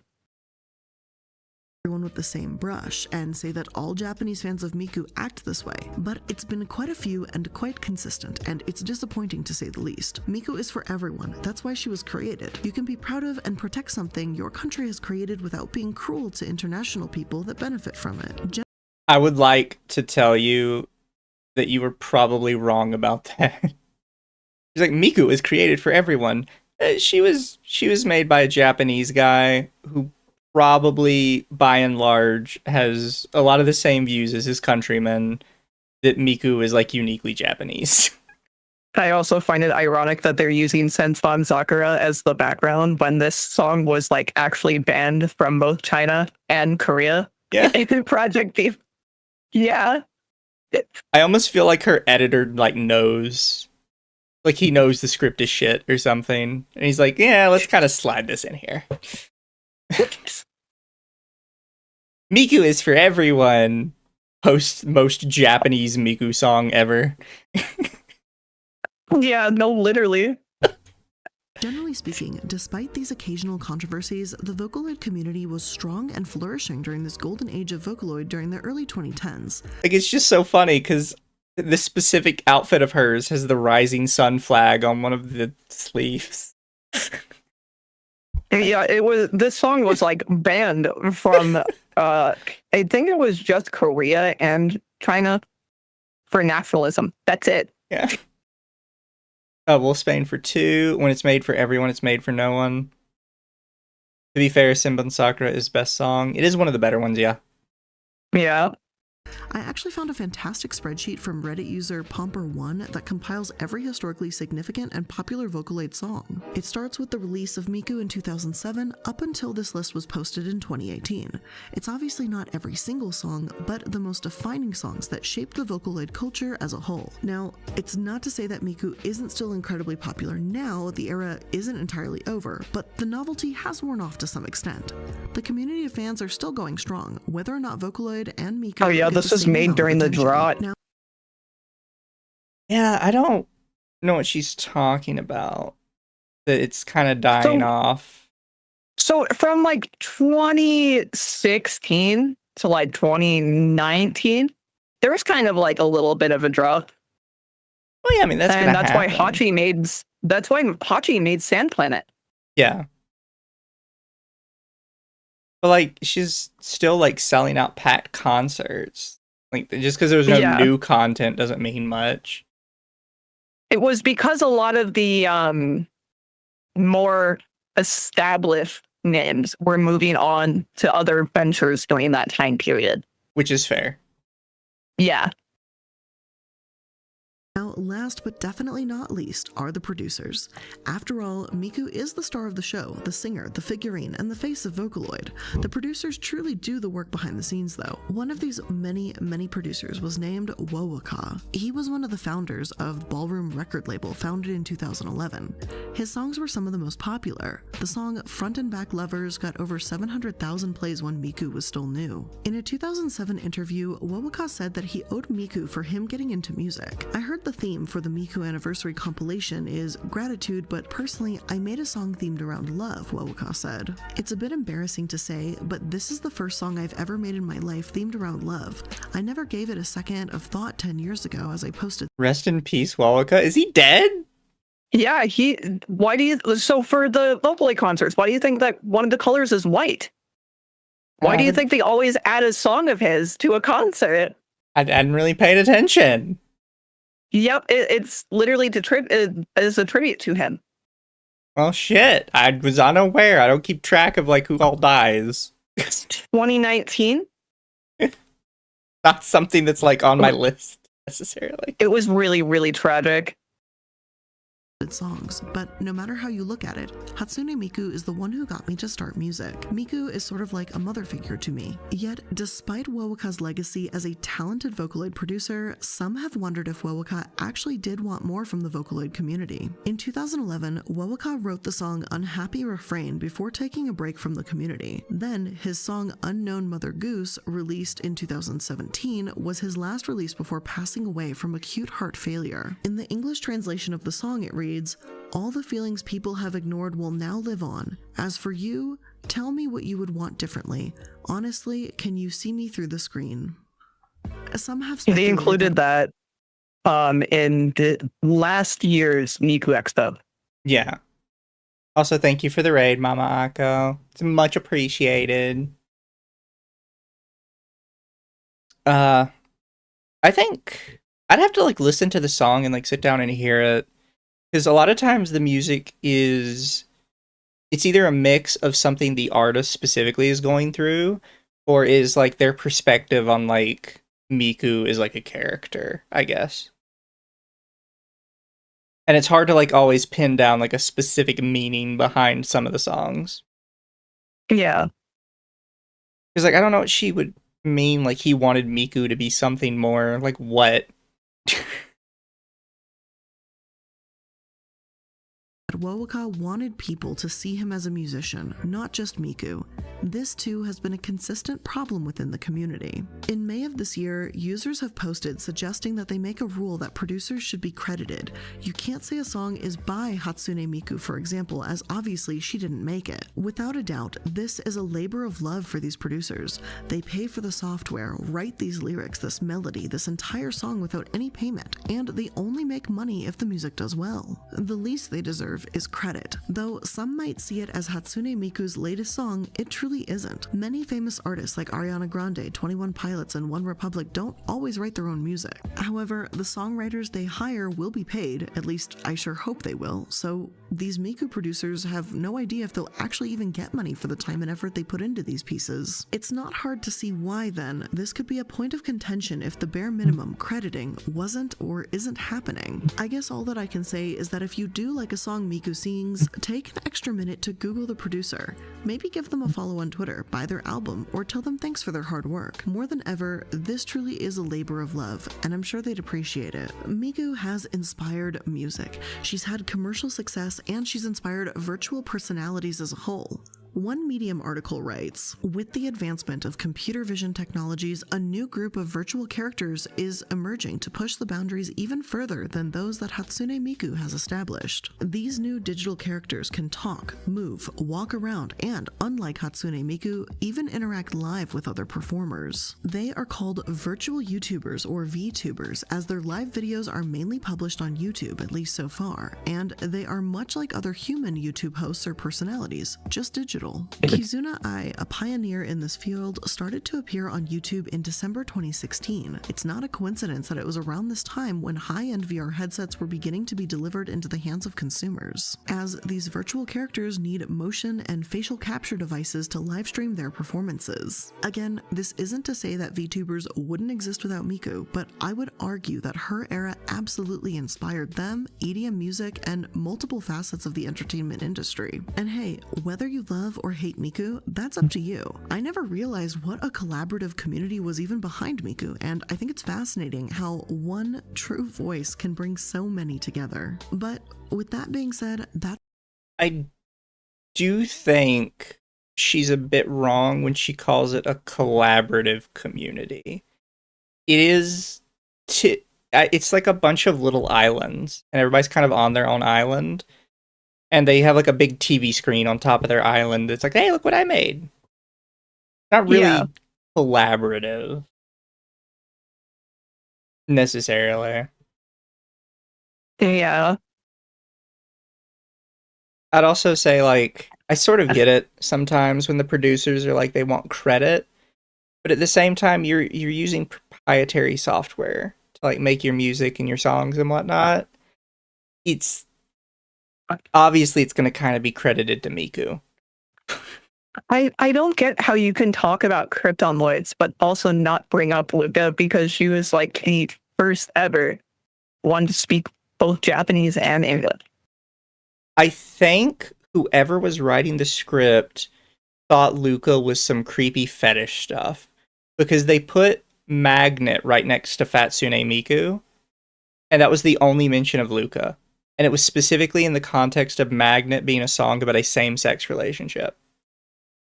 And the whole purpose of her, she was meant to have more of a mature voice and like look for like jazz and like more like classical kind of sounding songs. Yeah. It's Like one of her first demo songs was a bossa nova song. I'm trying to think, but the only ones we really mentioned were Miko, Hatsune Miku, and Rin and Lin. Yeah, they didn't even bring up Kaito. Like the fact that his sales were bad, like it should have still been brought up. Kaito, Luca. I feel like you kind of have to bring up Gumi, even though she might not. Yeah, She's like so inexplicably tied with Vocaloids at this point. She even appears on like Project Diva games. she only appears in Project Mirai. Fair. I'm just saying, like, It was the first one. I feel like Gumi belongs in there. Teto probably does as well. Yeah. The Fanloids. Sonico a Vocaloid. Not really. That's where I'm going to end Well- today's episode of Prism of the Past. Okay, well that was it. She's just saying. Now Yeah, that's where I Sonica's ended. not a Vocaloid. She's just a mascot for Nitro Plus. Didn't the triangle person on stream falsely accuse somebody of grape? I don't know. I've never heard about that. She might have. She's kind of cringe, so. You know, that she left her house in like horrible fucking conditions. I did hear about that as well. 6 to 10 video. Okay, chat, we can do both. What is your rating on the first video? The Negative 2. negative That two. was so bad. That was so bad. What is the part you dislike the most about Izzy's video? I just didn't like her. I didn't like the fact that she didn't research. Yeah, she's just reading off the Wikipedia page. I don't know what else And, in like, here. Found time to like morally grandstand about anime boobs. Yeah, Okay. like some of these creepers, they sexualize these cute moe girls. It's like, shut the fuck up. Like, and yeah, not even understanding what moe is. Chat saying 1 out of 10, 1 out of 10, and 2 out of 10. And then I assume you did not like the Illuminati one. I hated it. I hated it. You like, how are you going to sit there and like talk about Krypton and stuff, but you're not gonna bring up Luca like at all? Luca, Kaito, Gumi. Like, even though Kaito didn't do well, He's a you still mainstay. got to bring him up. Yeah, He's a part of the like, family. and he was one of the first Kryptonoids. Like, you Yeah. can't just skim over him. And in a lot of, basically in any of the concerts, he at least gets one song most of the time. Yeah, him and Mako at least get one song each, and then maybe one song together. Luca typically, I think, gets 2 or 3. Typically one with Miku and one of herself. And then Rin and Lin typically get a good bit. Almost as much as Yeah. Miku some of the times. Because sometimes it's even a Rin song with Miku. Oh, yeah. Sometimes it's a Rin song by herself, and Lin's just Yeah. kind of dancing around in the background. Shush. We only got one Luca song for last year's Miku Expo, but like her secondary song was a song with Miku. Which is fair. Yeah. One of Kaito's songs was the first ones I managed to perfect combo on hard mode. I didn't perfect combo it, but but it's Miku and Gumi Matroshka on Project Mirai. I sat down and I played that song so many times trying to perfect it. I wish Gumi was added to more of the Project Diva games, but you know, that can't happen now because they've completely shelved the series. Yeah. Half there? They're not doing any more Project Diva? Oh yeah, they explicitly said it when talking about Project Sekai. Ew. Yeah, because Project Sekai is doing so well in comparison to Project Diva, and the last Project Diva game was kind of a letdown. The Mega Mix one? Yeah, it was literally just repackaged Future Tone. There. Like, I wanted way more. My issue is I don't like playing any of the rhythm games on computer for some reason. I really like Mirai on the DS. When I play on computer, I just use my controller. I can't do it with the keyboard. That's fair. I don't think I've played any Project Sekai games. Can't remember any. Project Sekai is good. It's the mobile game that's out. It's really good. They have a lot of amazing songs on there. They even have some Teto songs on there too. If you go to the website, there's a section for the Korean and Chinese versions for cut songs. Oh wow. The Korean release of Project Sekai did not get Simbaken Sakura or a song called On the Rocks. What? It says On the Rocks That's a Mako song. It says On the Rocks was in it originally and was removed shortly after its release. Doesn't say Literally, why. why? It doesn't say. It just says it was removed shortly after release and has never returned since. That's so weird to me. It's just a Mako song. And apparently the Chinese version starts with a different song than every other version, which is Hello to a New Day. Oh wow. I don't know why. It says it's the only one that starts with a different song. Yeah, because when you start, you literally start with Tell Your World. That one, everything. There's actually not a section for cut or remove songs from the Chinese version, just the Korean version. I wonder if Simban Sakura is in the Chinese version then. I know it was removed from the Chinese version of Project Eva. Yeah. Project Sekai removed song.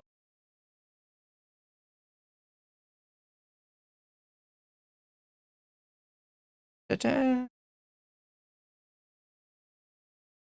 Oh, they've deleted any songs from a creator known as Pusa or Pusu. Oh, is that the fucking guy from fuck, what is it? It says the songs he made were When the Morning Glory is Scattered and What Kind of Ending Do You Want? That was that name sounds familiar. I think that was the guy from, what was the name of that fuck? Yeah. He was arrested for attempted murder last year. Yeah. And he tried to keep his band going. He tried to keep his fucking band going. My fiance listened to them. And then, like, when I found out about the news, he was like, what? He made a Rei song and a Hatsune Miku song. And both of them were in Project Sekai, and both of them got removed. Holy shit. Yeah, all of this like occurred last year, and then he tried to be like, oh, I'm gonna come back. And then everybody was like, no, we don't want you to come back.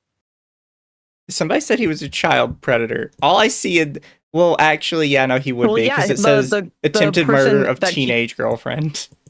Yeah. And then she forgave him. There's a link to a news article.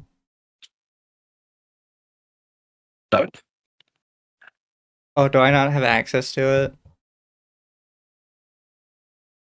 Oh, is this it? This is the whole article? I thought this was like a warning that like you can't read it because you're not in Japan or some shit. On the 31st, a teenage woman was stabbed in the chest with a kitchen knife at an apartment building in Nakano Ward, Tokyo. The woman is unconscious, and a report said she had stabbed her. The Metropolitan Police Department has arrested her boyfriend, a 30-year-old self-proclaimed YouTuber, on suspicion of attempted murder. Due to the circumstances of the provider, it was deleted. Only the summary is posted. That's wow. That's weird.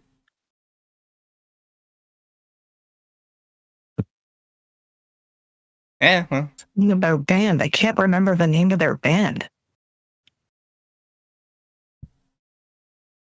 to you.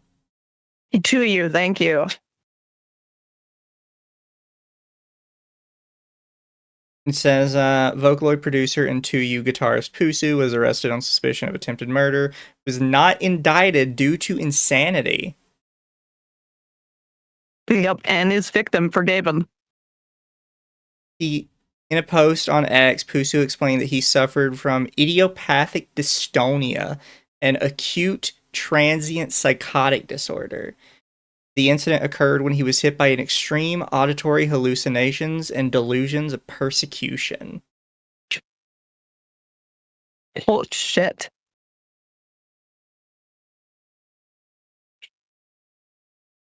I don't know if I could go back to somebody that stabbed me. I think that's kind of a deal breaker. If I'm not mistaken, wasn't she also in 2U?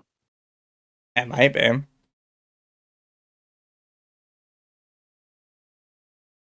On June 2nd, members of 2U canceled their live performance.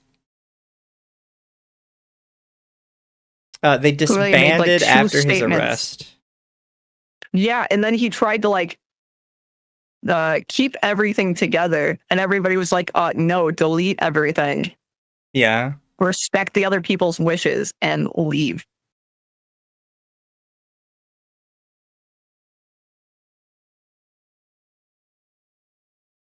Da-da-da.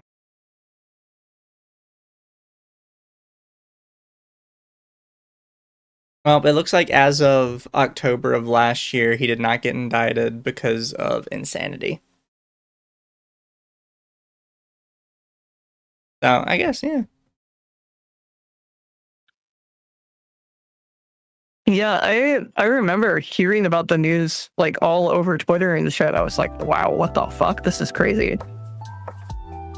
I mean, that's kind of what happens when you let anybody have like a collaborative thing like that. You never know what crazy people are going to use it. Yeah.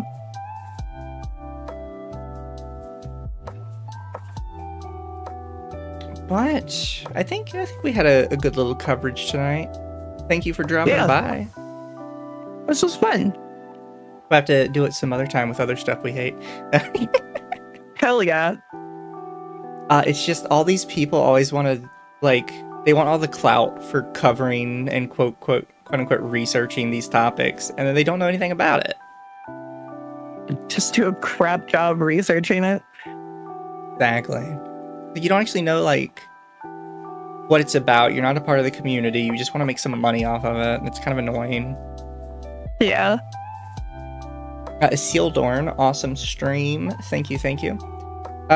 Just by the way, chat, this is Akuma Miko. She is now in Lucky. You're free to drop by her stream anytime and watch her. Tomorrow we will be doing Lawtism. I will ask Ava, but instead of reading Cinder Docs, we may go back to, like, proper Lawtism stuff. But I'll double check with Ava first. If you don't know, Miko, I do a legal show on Wednesdays. It's actually very fun. Yeah. I watched it a few times. You guys are pretty cool. Oh, thank you. I like my nerdy law stuff. But chat, let's see if I can send you guys off somewhere. I don't know who all is streaming at this time of night. Royan is. We'll send you guys to Royan. Be good for Royan, chat, and don't forget to follow Miko when you get a chance. Everybody have a good night. Good night.